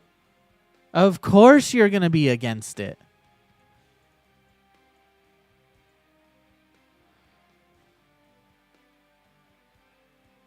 I had a good one on that was a ranger. Yeah, you can break the rules. You can break the rules and go against it. I like that. You can subvert that stereotype. That's fine. But overall, it's like use Goodberry to stave off the unending hunger. No character 5e. Sorry, I'm seeing if Null has an actual character, if it's a UA thing.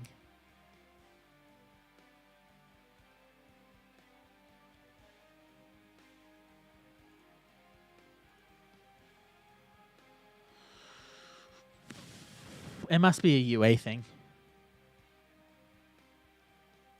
What is this music and why is it drummy? Why is it drummy?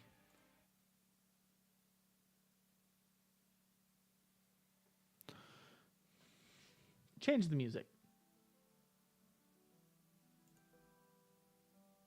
Yeah, UA thing that never made an official release. That's probably smart on their end. They should differentiate. Kobold Press had a few versions, though. Kobold Press are pretty good normally. Okay, so I'm thinking this is an inclined hill. So we will...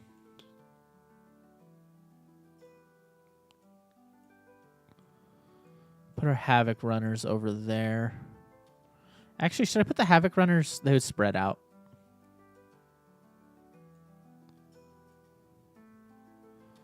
It also makes it harder for the spellcasters to get at them.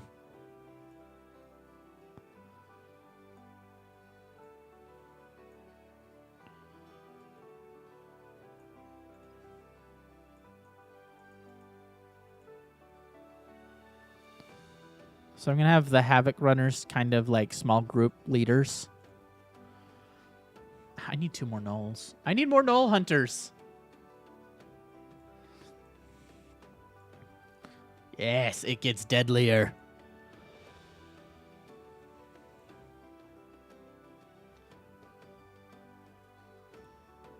Kobold Press does some good work with some of their stuff.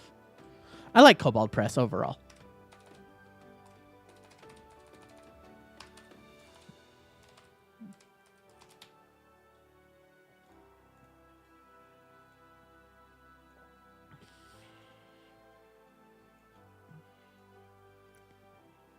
And so, yeah, I guess it's good. I feel like a raider would use illusions and distractions as they raid. That's assuming they're spellcasters.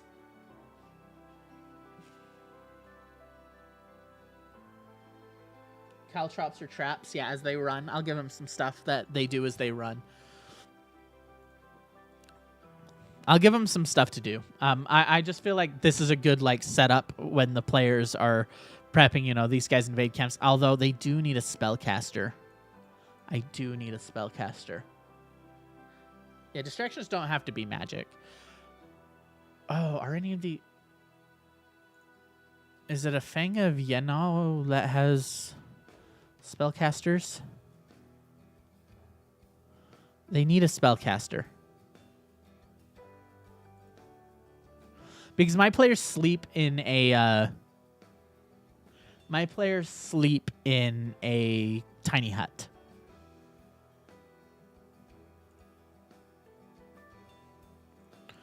They like to use tiny hut, so they've got to have a way to get past the tiny hut. Is it Fleshnar? Maybe the Witherling? Sorry, I'm looking for a spellcaster.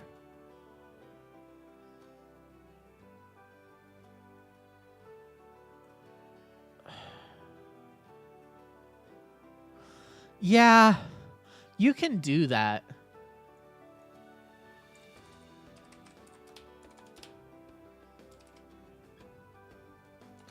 But I don't know. I'm like, I want to make it very fun. The good news is my players haven't taken silvery barbs. Also, I'm not finding silvery barbs anywhere.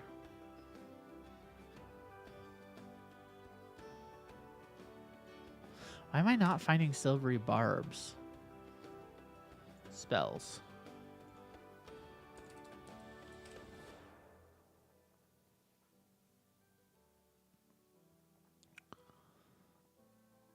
Subclass. Wow, I'm not seeing silvery barbs in here. Why am I not seeing silvery barbs in here?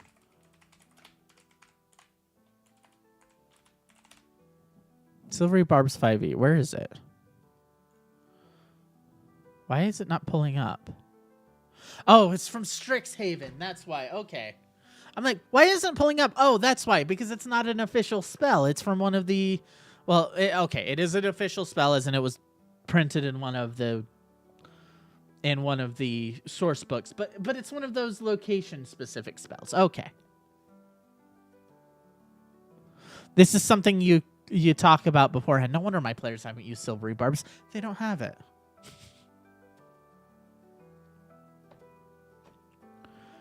Yeah. Oh, it's a reaction? That's even worse. Because you can reaction with a... So they gain disadvantage? Ugh.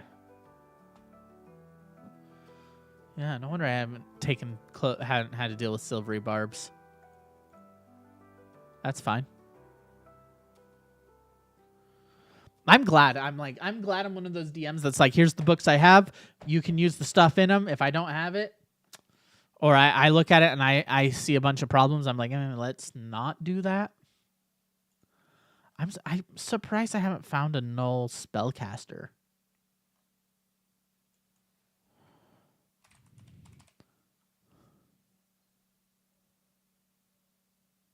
You've got everything, unfortunately. Yeah, a lot of people do. I'm like, everybody kind of gets what they need. And if you need everything, that's great. People should. Like, I encourage people, like, get what you need. And if you want everything and can get everything, go for it. I'm like, but there's also lines where I'm like, okay, one thing that I can do is I can easily say these sources are off limits.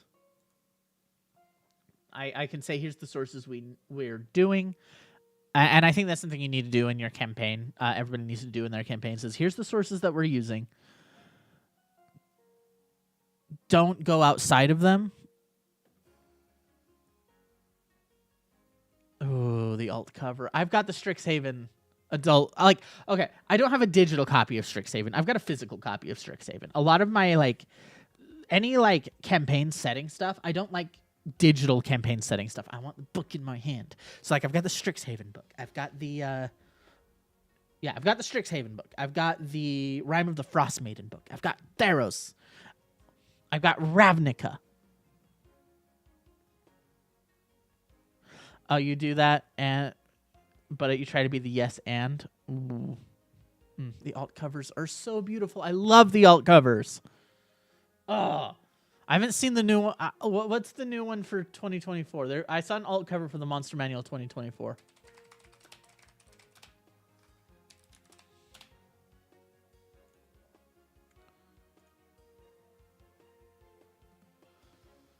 It's not the best. It's not the worst.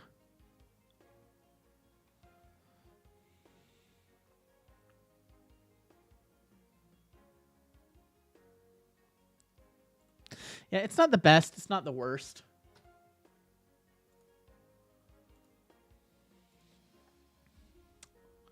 That's a shame, though. It could be so much better.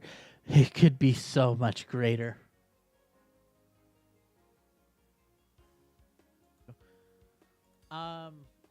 So oh, sorry. I've got the YouTube stuff up as well because we started streaming to YouTube as well recently.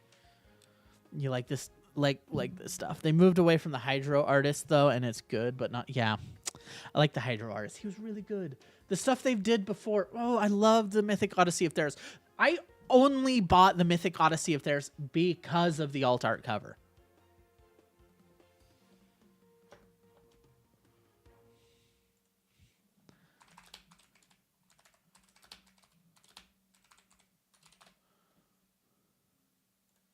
Yeah, I only bought Mystic Odysseys of Theros because of the alt art cover. And then they accidentally became an integrated like part of my campaign.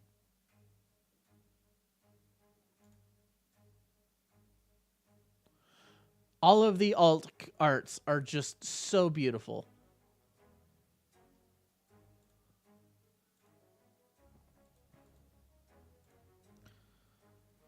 Like this stuff. I love the setting. Theros, yeah, the Greek mythology stuff. I liked Theros as well. I ran Theros for, not Theros. Wow, I didn't run Theros. I haven't gotten a chance to run a Theros campaign. I pulled a bunch of the monsters. The Archons in here, I'm literally just using stat blocks for that because I'm like, Archons are so cool. If I edit them to work in my world, I can have like some very powerful like trained guards, and it's like that's great, and I can have them in small numbers, so I don't really have to worry about them. Ravnica, Duskborn, and Eberron. I've never really got to run. I haven't run Eberron either, or Ravnica. I looked at Ravnica and I'm like, here's the thing.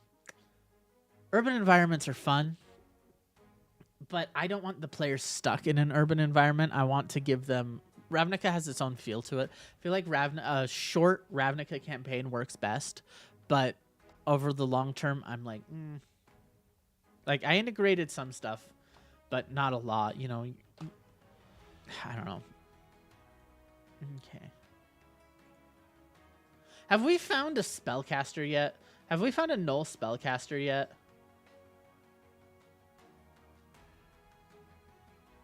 I need a spellcaster. Humblewood. I'm reading through Humblewood now. I'm reading through Humblewood because at some point in the last like month or so, they gave away Humblewood.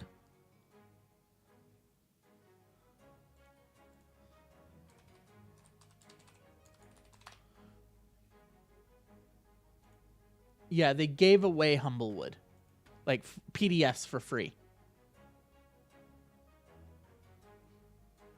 And so I'm like, ooh, I might as well get it. Let me see if I can find it. I should just download it. Download the PDFs. Because I'm like, Humblewood looks like fun, and I'm still kind of reading through it. I'm like, I like the setting. On sale at the moment. Huh.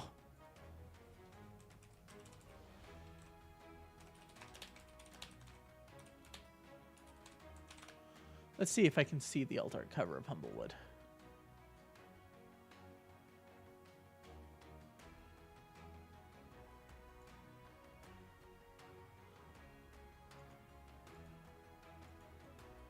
I'm gonna stop looking at that because I'm gonna start buying stuff.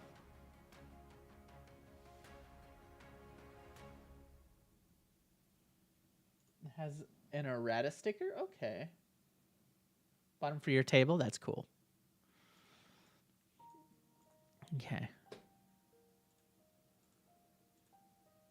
So let's...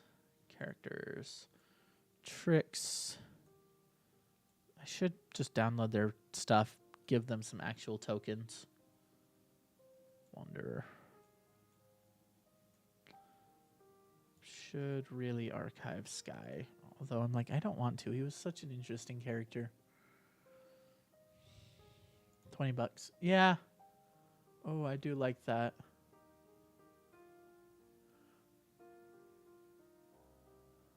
The book has some minor printing issues. Color slightly duller. Missing a few edits from the final version. Okay. I'm taking a look at what their errata is.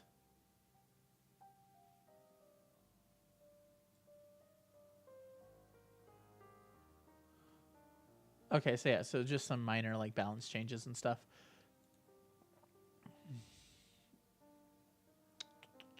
I'm gonna think about it. It looks like a good little book. Really nothing, to be honest.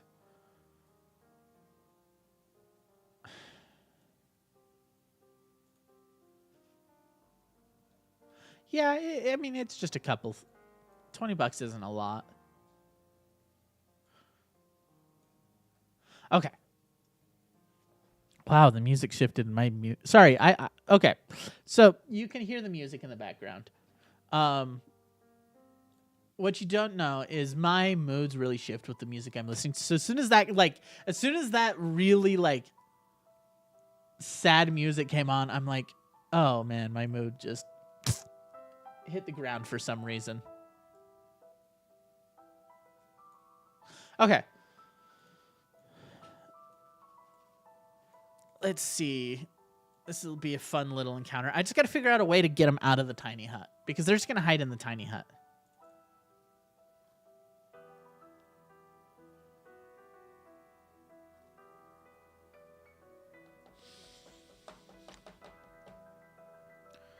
I'm going to see what ways we can deal with tiny hut.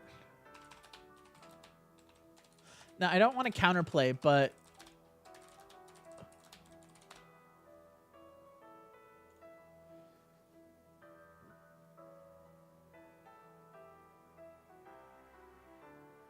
want to do a storm and bad weather for poor vision? I mean, it's already going to be an attack at night.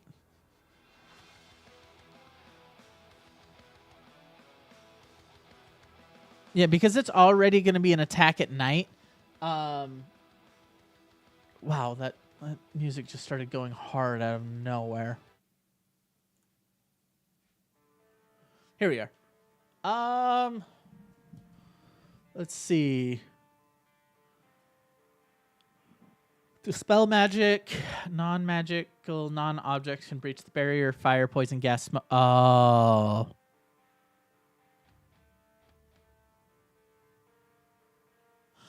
Are that gas attack? Am I going to hit him with mustard gas? Oh.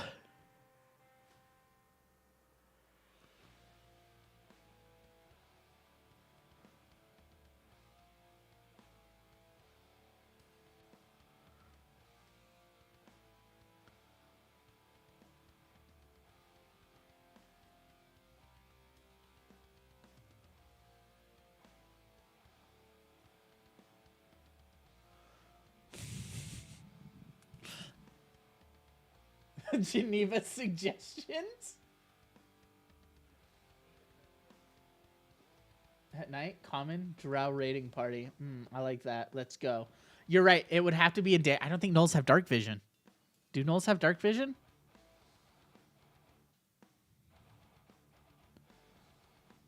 Dark vision. Okay. Gnolls have dark vision. Not a drow attack. It's a gnoll attack. Geneva suggestions. Jake says Geneva checklist, by the way.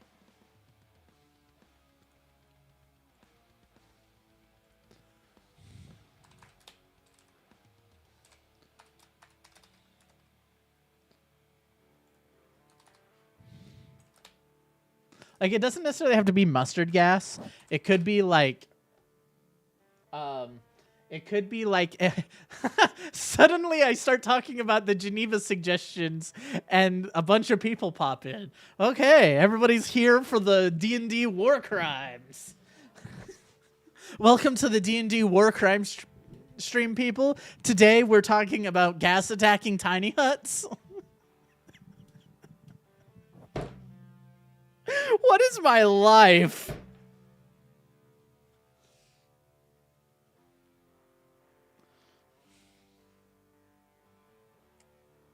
What is my life?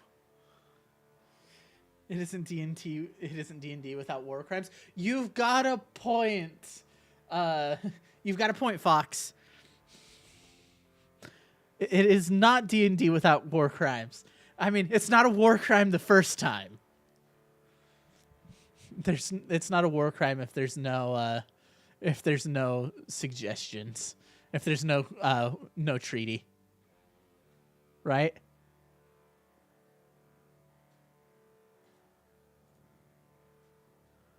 Toxic bomb. Here we are. Uncommon wondrous equipment. A glass orb containing a misty green gas under pressure. You can throw the toxic bomb to a space you can see within 60 feet. It explodes on impact, releasing the gas into a sphere radius of 10 feet. Just remember, every cursed item can technically be given to a baby.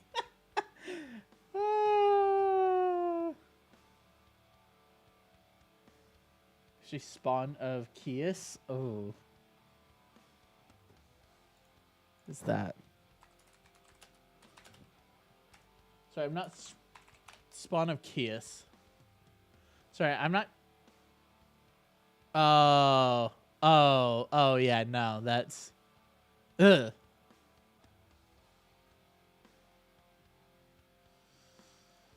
Ugh.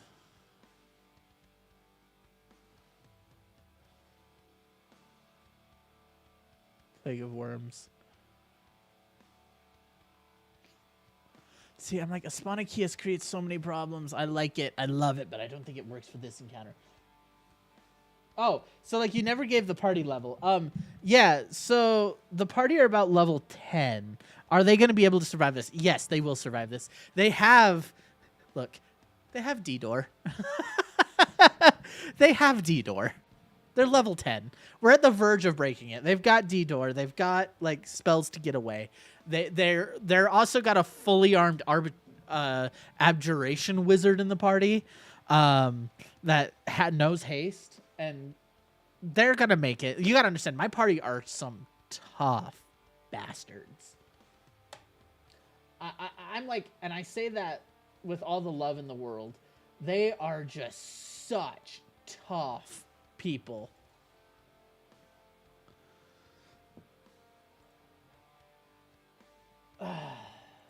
They'll survive it. I 100% know they'll survive this. Just because they're survivors. It's what they do. You say... So what I hear is a dungeon adventure with mind flayers. I did that to them in the last campaign when they hit level 10. They almost died. They died. Well, actually, one of them did die. They took 2 feet in and somebody died to an intellect devourer. It was not pretty. Yeah, they walked in and somebody died to an intellect devourer. Not pretty at all. And it's actually 2 intellect devourers, but who's keeping count? One knocked him out. The next one immediately consumed his brain and took its place.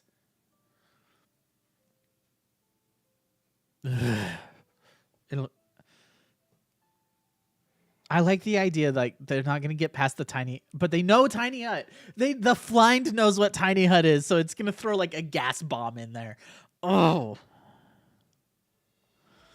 Yeah, could always you always got the good old Vamp Lord. You do always have the option of a Vampire Lord. There's always a vampire option. Caltrops.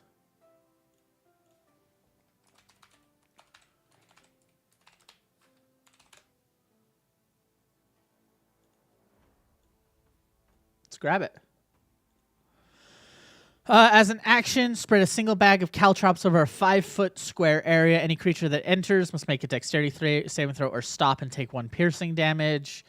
Whenever it regains at least 1 hit point, its walking speed is reduced by 10 feet. Till a creature gains at least 1 hit point, its speed is reduced by 10 feet. And then it's difficult terrain. Optional difficult terrain. Sorry. My players will just treat it as difficult terrain. I know them. They'll just treat it as difficult terrain. The Vamp Lord is... I like the idea of a Vampire Lord. We might throw him in later. We've already got a Mummy Lord that we're planning in the works. Yeah, with a Mummy Lord already in the works, I think we'll be good. The Vamp Lord... maybe. We're going to have to throw him in there. So, this is just a road encounter, by the way. This isn't supposed to be anything bigger. This is... you want a mummy rot then? Man, I thought I was evil.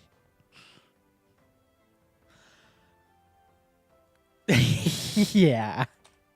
Love mummies. Come on. Come on. I've even got this little guy that I can put in the dungeon. A venomous mummy?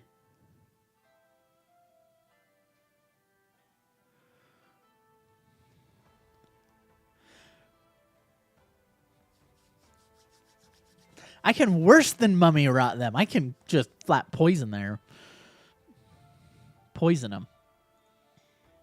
But I'm like, you put a Mummy Lord in there, a few mummies. Come on, they're going into the desert. What's a desert adventure without mummies?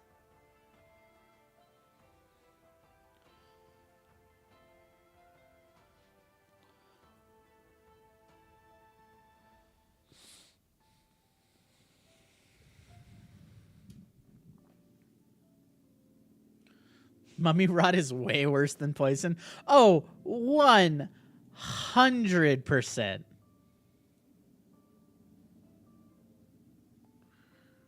Think a campaign would be cruel too. There's so much I'm gonna do to them. Sorry there be monsters. I think you fat thumbed some words there. Didn't quite understand that. Think a Thraying campaign would be cool too. I don't know what a 3A is, but I know how cool like that. Like, okay, what we're gonna do is they're gonna have the desert adventure. They're gonna come into the desert. They're gonna encounter a Mummy Lord. They're gonna clear its dungeon. That'll get them the last thing that they need for.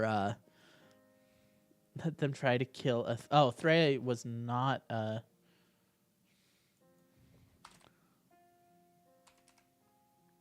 Is that AE stuff? Or is that UA stuff?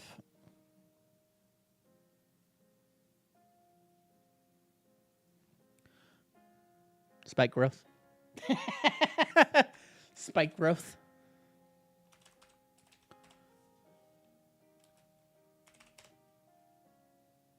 Oh, B folk. They're from... They must be from something else.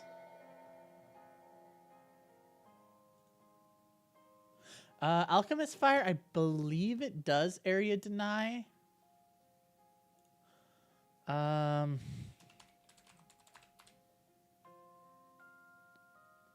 Let's see.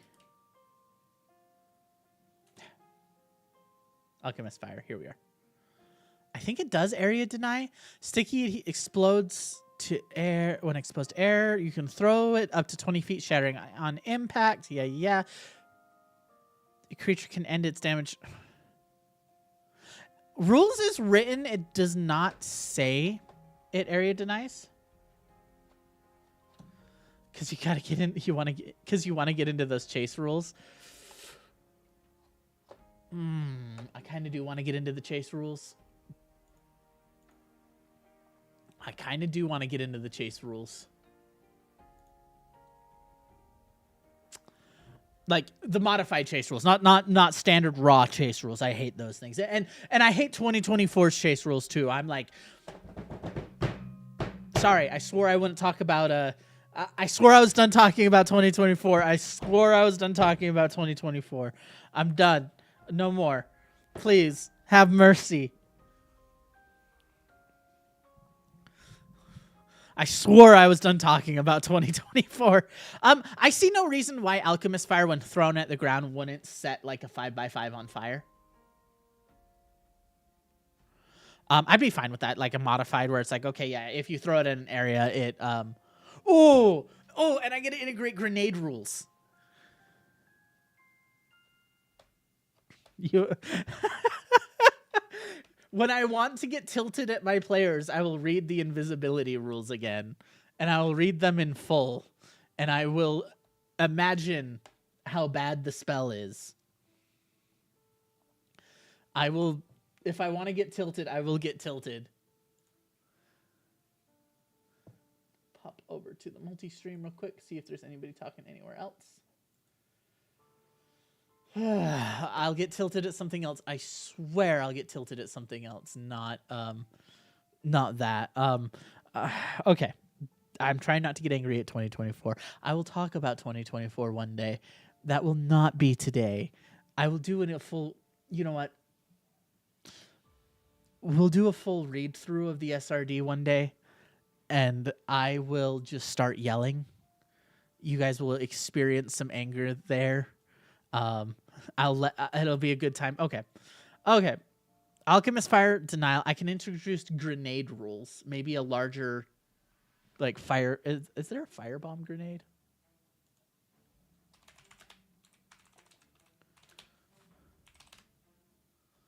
Explosives 5e.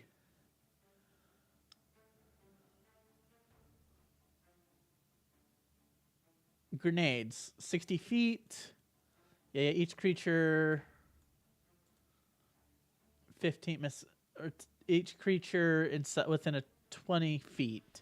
20 feet is a long way for like a fire grenade. I feel like 15 feet would be just fine.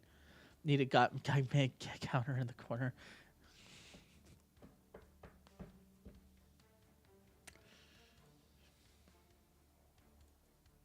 Can I add a source?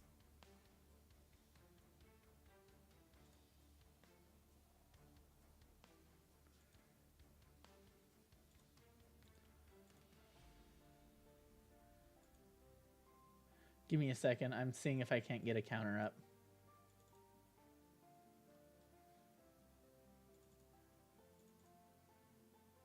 Yeah, I'm seeing if I can get a counter up.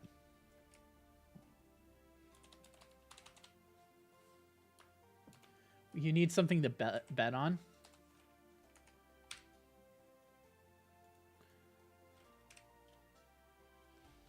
I've gotten what? Tilted probably 5 times so far.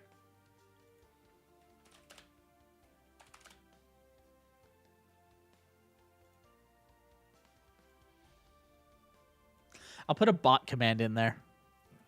We need something to bet on. Getting through the...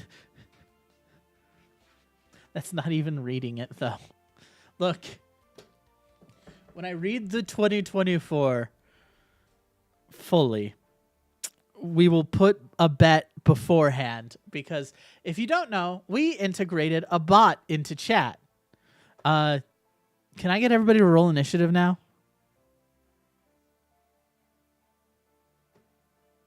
We integrated a bot into chat. So we've got some chat commands in there so we can place bets. And that's how you get banned, Expanded Beauty.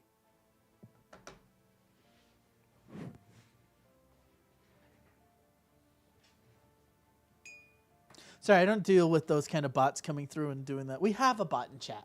We have a bot. We have one. The Lost Dwarves. What's the command? Yeah.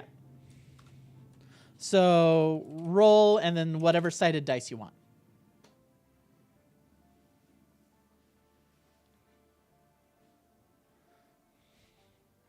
I still need to go through and clean them up, but we got a basic bot in chat to do these kind of things. Our Lost Dwarves, our bot in chat. Okay. 12. So got a 12 on initiative. Yeah, we'll do some betting as soon as we there be monsters 2. Ooh. Sorry, your guys' initiative isn't looking that great. I think the monsters are going to get a drop on you. My condolences. I think the monsters are going to get a drop on you guys. The gnolls are coming. Be careful. 12 to... You have a question? Ask away. Always ask away.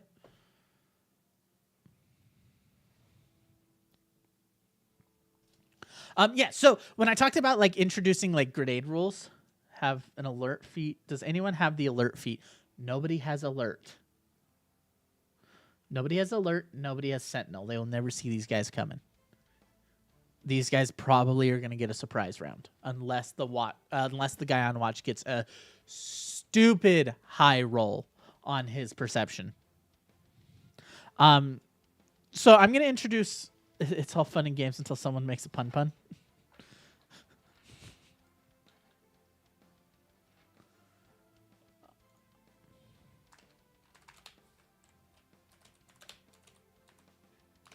5.5 pun. Optimized character build. From 3.5. Okay.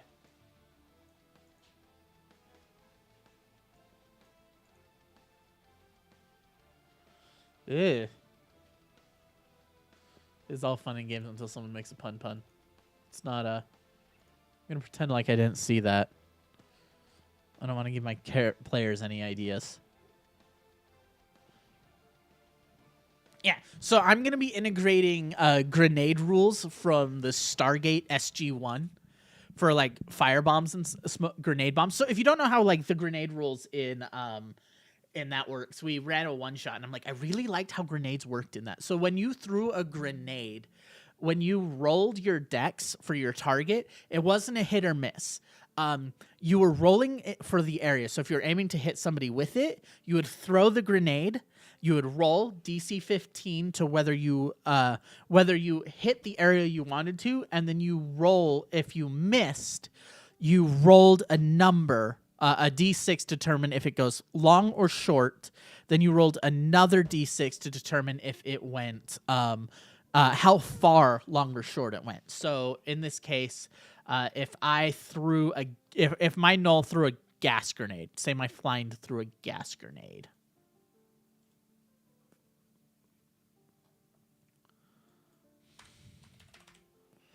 No, he'd be in here. He's in here. They all import over. So say the flying throws a gas grenade. He's going to make his dex check. 4. He missed. Okay, so say he was aiming for the party. Here. This side of the sign. Okay. So he went over. So let's go. Let's roll 2d6. Okay, first one. 1, 2, 3. He goes short. Okay. By six spaces. In Stargate, they use meters. So in this case, 5 feet intervals. So if he's aiming here, he missed. So he's gonna be short by 6 squares. 1, 2, 3, 4, 5, 6. It adds some dynamic work to the grenades, to where it's like, okay, people can overshoot, people can undershoot. So I'm going to be integrating them for this. I like the idea of gas grenades. I like the idea of caltrops, alchemist fire. These things are experienced raiders. There's no way you don't see a group like this coming and go, not only are they tasty, they look expensive, and they look tough. So what we're going to do is we are going to hit them with everything. So how I see this going is they're going to be tiny hutting. Somebody's going to be inside. One of the gnolls is going to gas grenade right in there. This causes... I need to look up tiny hut. I want to double check, make sure this works. Because I don't think you can control gases. No, that's 2024. I don't want 2024. That was 2014.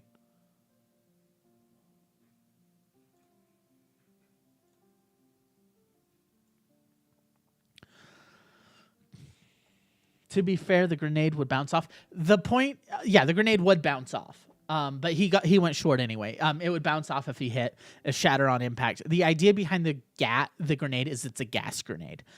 Because you cannot, let's see, creatures and objects within the dome when you cast the spell can move through it freely. All other creatures and objects are barred from passing through it. Spells and other magicals can't. The atmosphere inside space is comfortable and dry regardless of the weather outside. The good news is gas grenades subvert this because gas is not the atmosphere. It is, sure, it's comfortable in there, but it's going to be toxic. And it's not an object.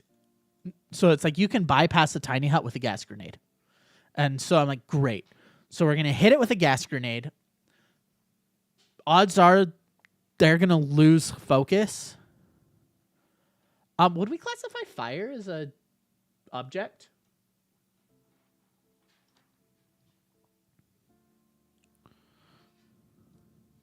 No, but its accelerant would be an object. Yeah, whatever it's using. That's why Alchemist Fire can't get inside the tiny hut. Because I'd classify its accelerant as an object. I think. Unless I'm wrong there. Correct me, chat. Do you think Alchemist Fire would breach a tiny hut? I'm going to see if anybody else has words on that.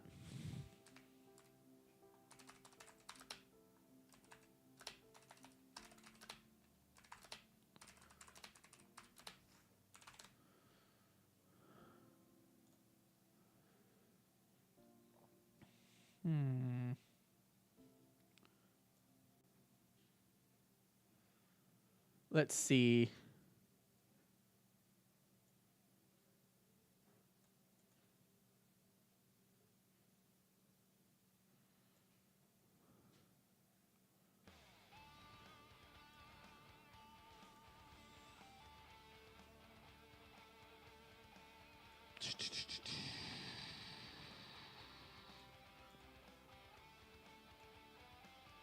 I don't know. Alcohol Fire would be.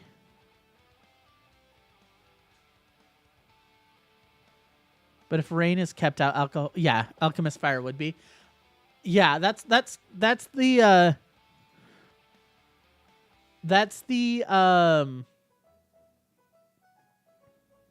that's kind of the main thing that I'm going with as well is the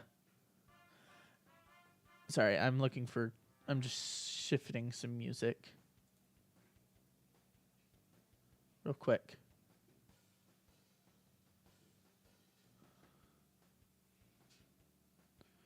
Yeah, so gas, I would rule gas because it's not an object. But yeah, I think Alchemist Fire would be blocked because rain can't get in.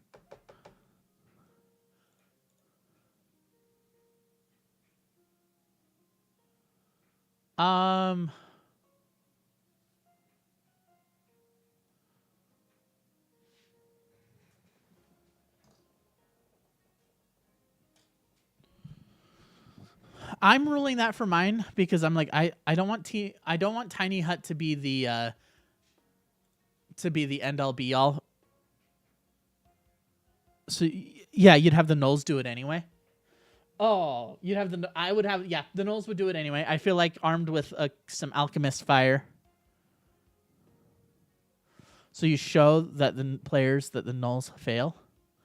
Yeah, they could start out with Alchemist Fire. They could toss some Alchemist Fire first. And when that doesn't work, they toss the gas grenade.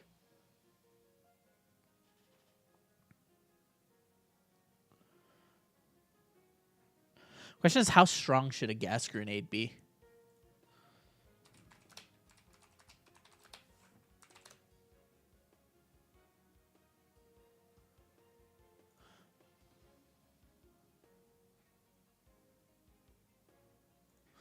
One day I'm gonna go through the bad equipment that you find. What would be a good reference for poison gas? Natural behavior, yeah, would throw the alchemist fire. It doesn't work, and then they throw the gas grenade, or they throw them together. They throw the gas grenade, and then they throw the alchemist fire, a tactic that they've used before setting the gas on fire. I know.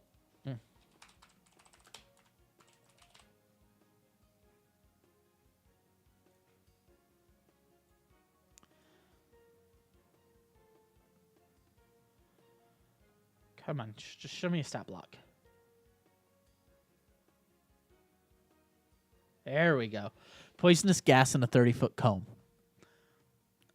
I'm not going to use a full breath attack as a reference for the gas, but I know that you could probably... It would run down and make a ring of fire. Ooh. Yeah, a ring of fire around it, which could obscure vision for when the gas grenade comes.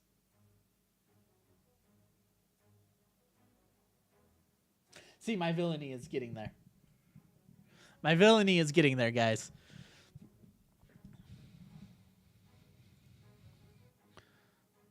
So I'm going to say the Flind has 2 gas grenades. I'm going to give the Havoc runners... Yeah, I'm going to give the Havoc runners a...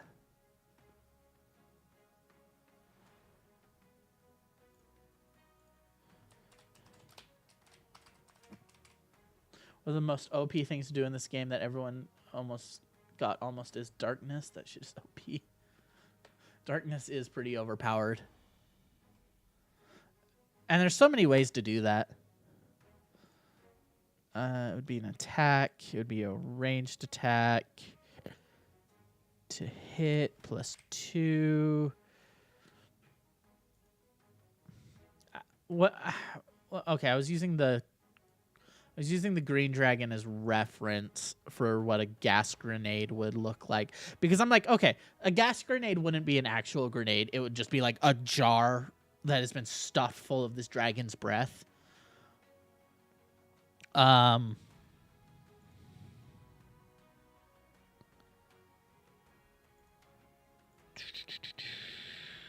Think.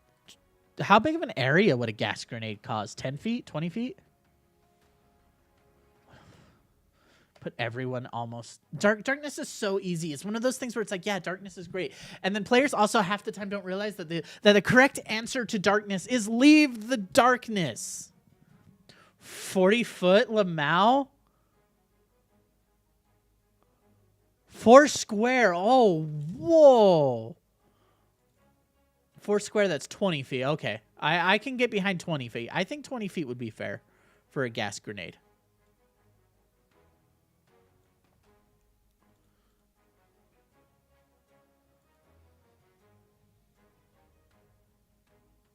I think 20 feet would be fair for a gas grenade.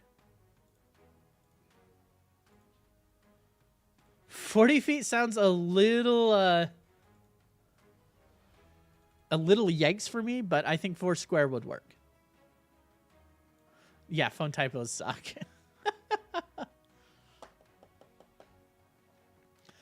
Okay, gas grenade. Range 30 to 60 feet, I'd say, would be a good range for it.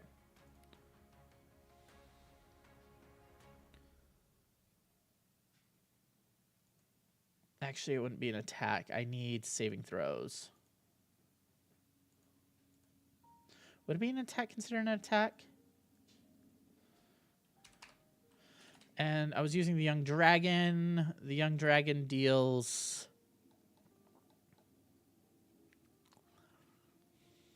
arrow tips to give range. Gas arrows. That would be that true. Gas arrows would work. I just feel like that's a little artificery for a group of random gnolls.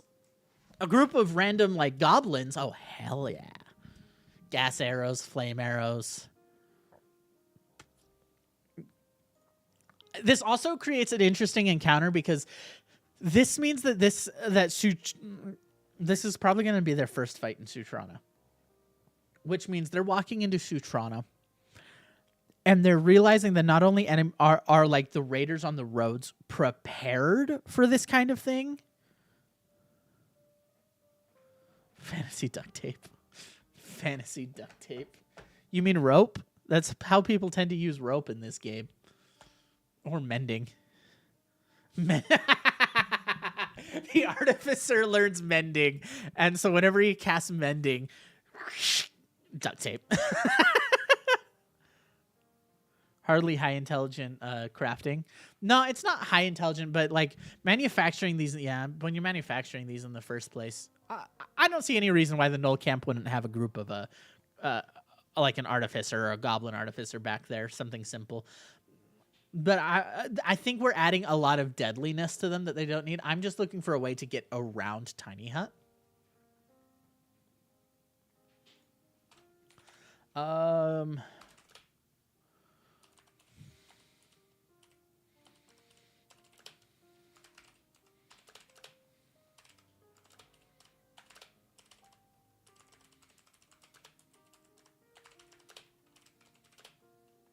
Also makes sense why Sutrana would be looking to counter magic by non-magical means.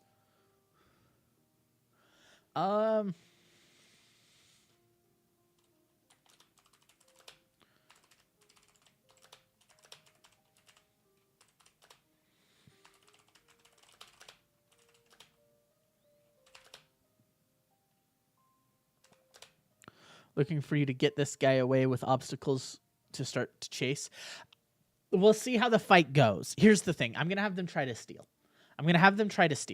The issue is, we'll see how it goes. I can never anticipate that kind of thing. Once this fight breaks out, we're going to see what they do. We'll see what they do once the fight breaks out. After that, we'll just keep going.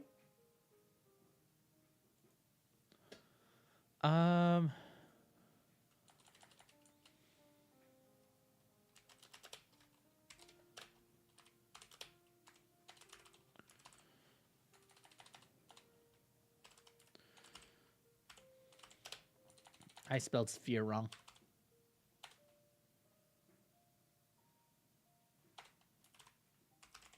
I said, like, I know how to spell sphere.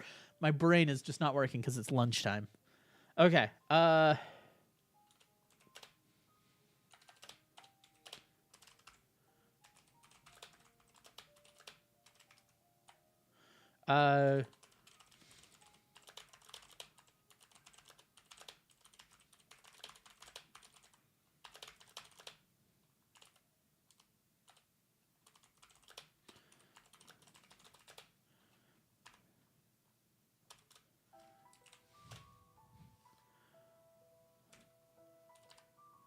Also, one null at least has to be spiritually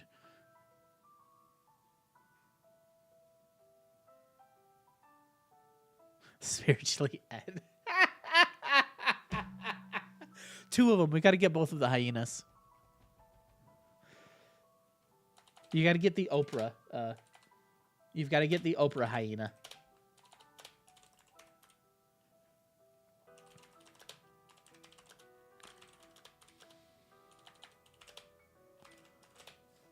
$12d6 is a lot. Let's spread that out.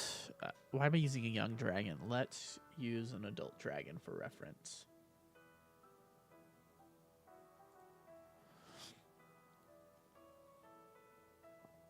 Let's use an adult green dragon for reference. Okay, that is a lot. Never mind. Maybe an adult green dragon is not the way to go. That is a lot of poison. 16d6 is a lot. Spread over 4...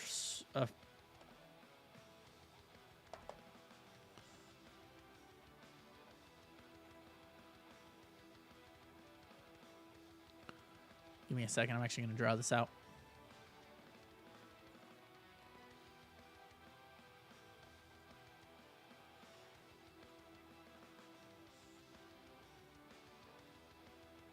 Two, three, four. There we are. Be 4 across. So that would be our circle.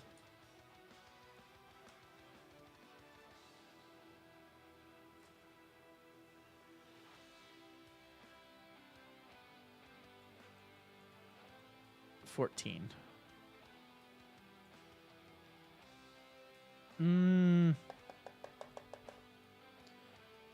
Say... What's a fair damage amount for this poison? Level 10s. What's a fair gas amount? Like, I don't want to throw like a stupid amount that could immediately kill them, but I want it to be threatening enough that they're incurt 4d6. I was thinking 4d6 or 66. I'm thinking 46 is more fair for this kind of thing, because I'm afraid if it's too powerful, the players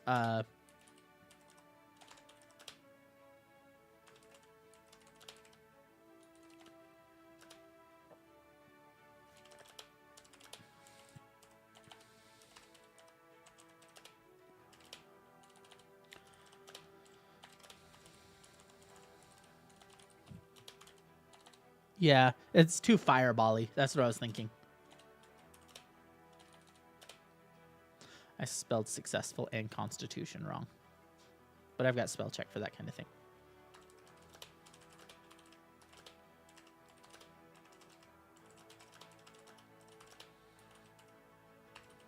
I guess what I could do is take an actual, like, poison.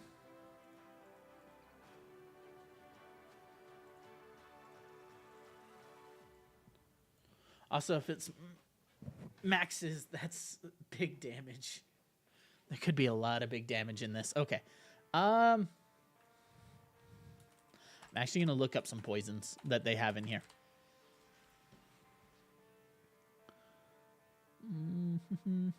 Sample poisons.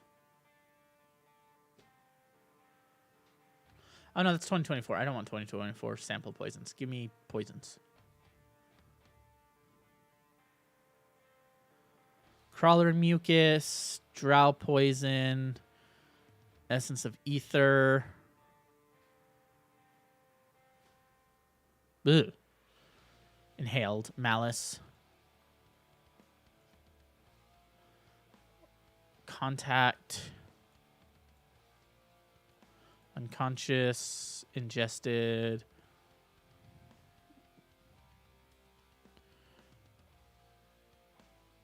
There aren't many poisons, are there?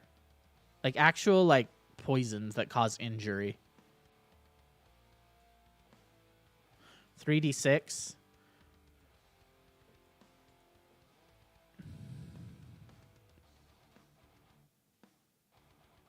Yeah, 3d6 sound. 4d6 sounds good for a strong poison. Oof. Yeah, 3d6 sounds good for a poison. That's enough to encourage them to leave. And is a good idea that it could probably also break concentration.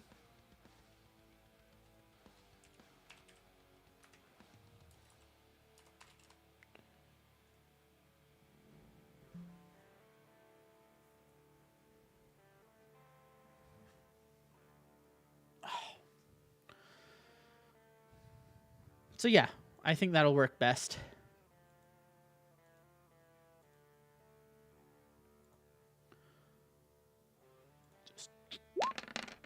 Holy whoa, something bad happened.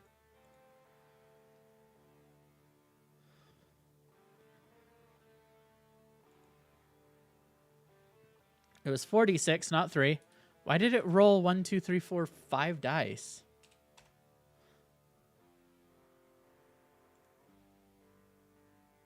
Why did it throw so many dice? Yeah, so when they stay in it, it caused the poison condition as well.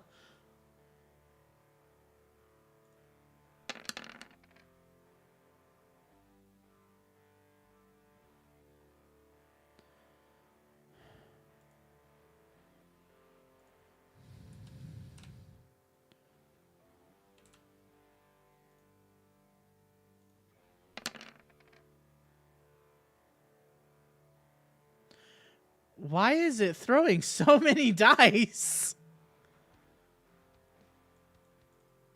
Or is it just not clearing the dice? Could be not clearing the dice.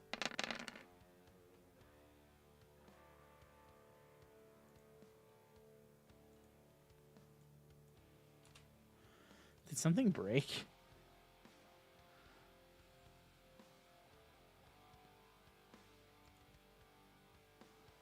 Yeah, you'd have the Knowles do it anyway. BRB. No worries. I think this is a good time to like take a quick break. I can go grab something quick. Probably be like 3 minutes. We're gonna run our quick ad break, and then we will be right back. We've been at this for about 2 hours. I'm probably gonna go for another hour or so, and then I'm gonna take some time and get ready for finish getting ready for my session tonight. Hang out for a bit, get myself mentally up, and I will catch you guys in about 3 minutes.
All right, I'm back. I found some stuff to snack on. I found some basic potato chips and a thing of biltongs. You might call them meat sticks. They're biltongs. I don't care who you are. I use the proper name here. No worries. Enjoy your mini painting. What are you painting?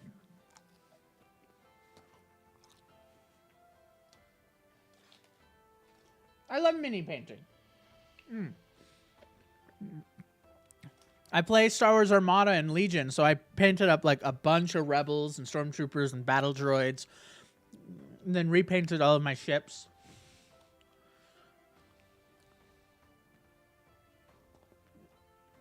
You get your page numbers ready and bookmarked? I do that after stream. And a lot of my stuff is digital. So I've usually got extra tabs open on the other screens when I'm running.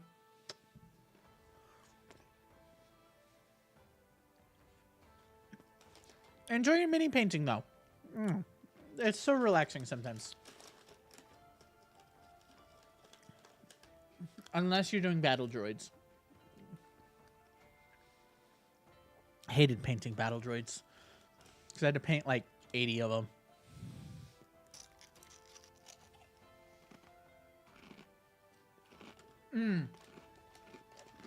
That's cool.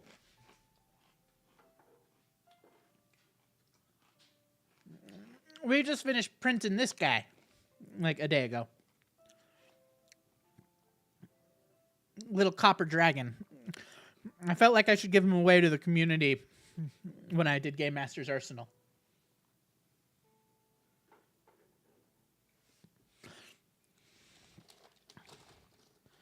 Shade glaze highlight. I always start by priming, then I Xanathol, do my layer coats, then contrast. I can probably find a... Give me a second. I'm going to pop over. I need to hide my Discord real quick. Because I'm going to go find like a couple pictures of some of the stuff I've done. Some of the like minis I painted. Because I painted my ships for Armada. Oh, I loved painting the ships for Armada. I don't know. I find it so relaxing.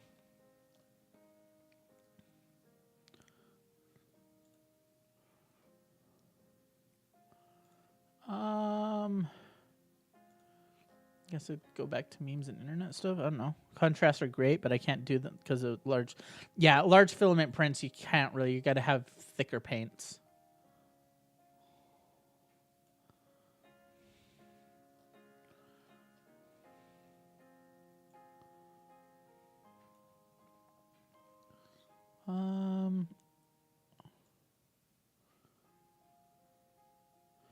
Back in March, I think. Or I can just send them to myself. I should just send them to myself. So you have to use a prime called Putty Prime. Oh, Putty Prime. Okay, so you got to use a Putty Prime. Do you sand it down after? Because we used so when we did, Jake's been working on a helmet. It's hanging out in the background somewhere. He used a sandable primer and then had to sand it down.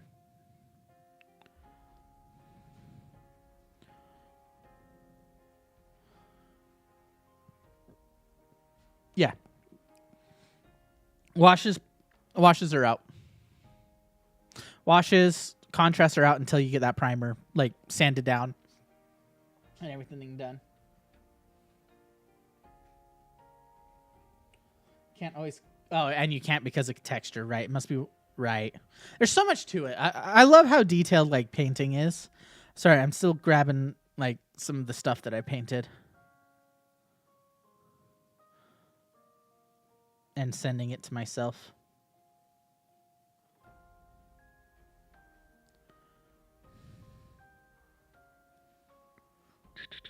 I don't need I guess recents. Back. Got to scroll because I took pictures. It was a while ago that I finished painting them. It was before the Armada. Before I went to the Armada open. Not open, sorry. Worlds. Before I went to Armada Worlds last year. Let's go. Then I get pictures of just... I get pictures of my ships. My actual ships. I got the games.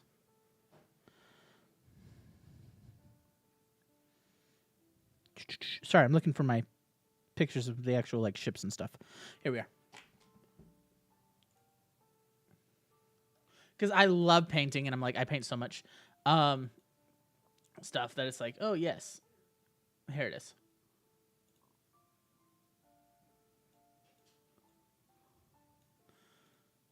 Yeah, so I just finished. I finished those just before the Armada Worlds, and it's like, yeah, no, ships take such time, and those little fighters are a bugger. And then finished an Aurora class before a tournament. I did a lot of work on my ships. I don't know what it is. Mini painting is relaxing for me. Unless I'm dealing with like certain things, like, oh my gosh. Sorry, I crap on battle droids, but if you've ever assembled and painted Star Wars Legion battle droids, you know the pain.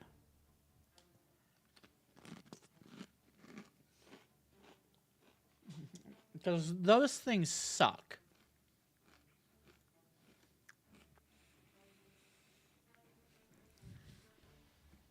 Okay. So we got this encounter created. Just move our nulls to the GM layer.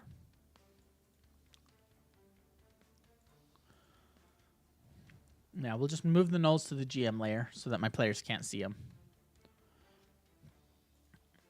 And so that encounter's ready. Wanderer wanted to have... Oh gosh, why are you pulling that up? Wanderer wanted to have a conversation with Veer. I got to be ready for that. I need to look through. I could have sworn I had a map. My library. How far back does this go? How far back does this go?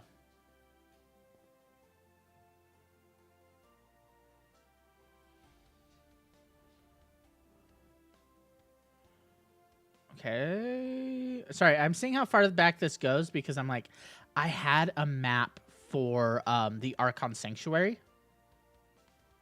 I'm just seeing where it's hiding.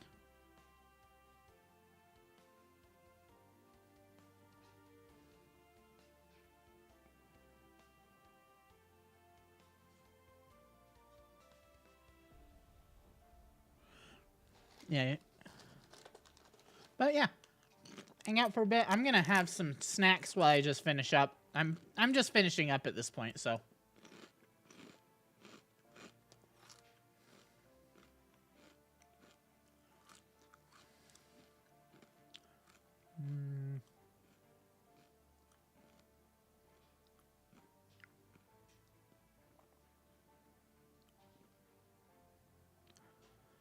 See, administrator, Saturn Mountain PNG. Okay, so we're getting close.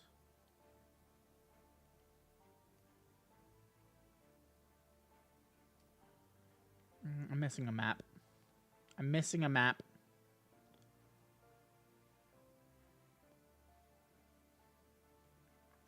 I'm definitely missing a map.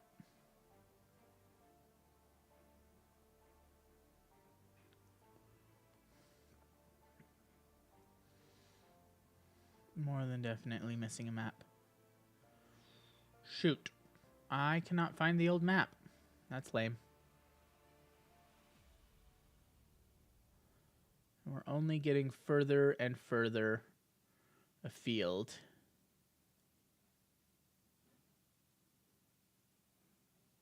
Oh well. It's changed so much I don't think an old map is needed. I can base it though. I can base it on it though. Let's do some mapping.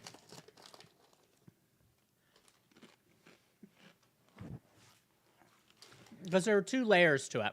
And I don't think I need a battle map. No, I don't think I need a battle map. We can theater of the mind this. Because I remember the basic design of it when we ran it. It was at the top of a mountain. It had a training like circle outside with it built into the mountain, structured kind of temple-like going in. You had buildings, you had rooms on each side, armory, that kind of thing, meeting room, up to a library. So I'll describe that as we go. And then when they set out, they'll set out. He wants to have a talk with Veer for a second, so I need to be I can do that. I can play Veer without a problem. There's a chessboard. Was it in dungeons? Did I toss it in dungeons? I might have tossed it in dungeons. It was an old dungeon. No, I archived all my really old dungeons. It was taking up way too much space. Okay. So we're practically prepped.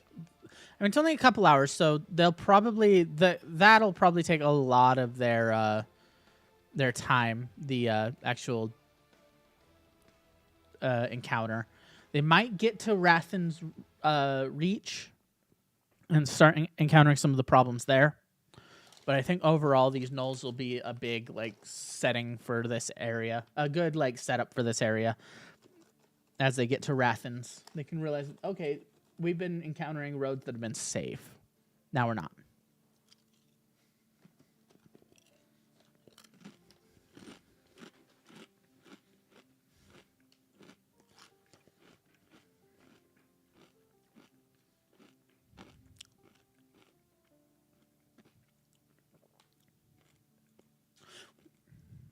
And we've got the map up for Sutrana.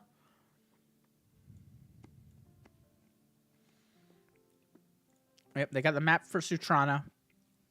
I've got the map for Sutrana. They're going to have to do some stuff. We'll do it very similar where we set up the roles and have them move because I want to speed it up. I don't want this entire session just to be travel, but it's going to work a little differently. So how I'm going to run travel today is I am going to have them their navigator roll navigation, and as they roll navigation, they'll roll navigation, and that'll determine whether they get lost and how far they get lost.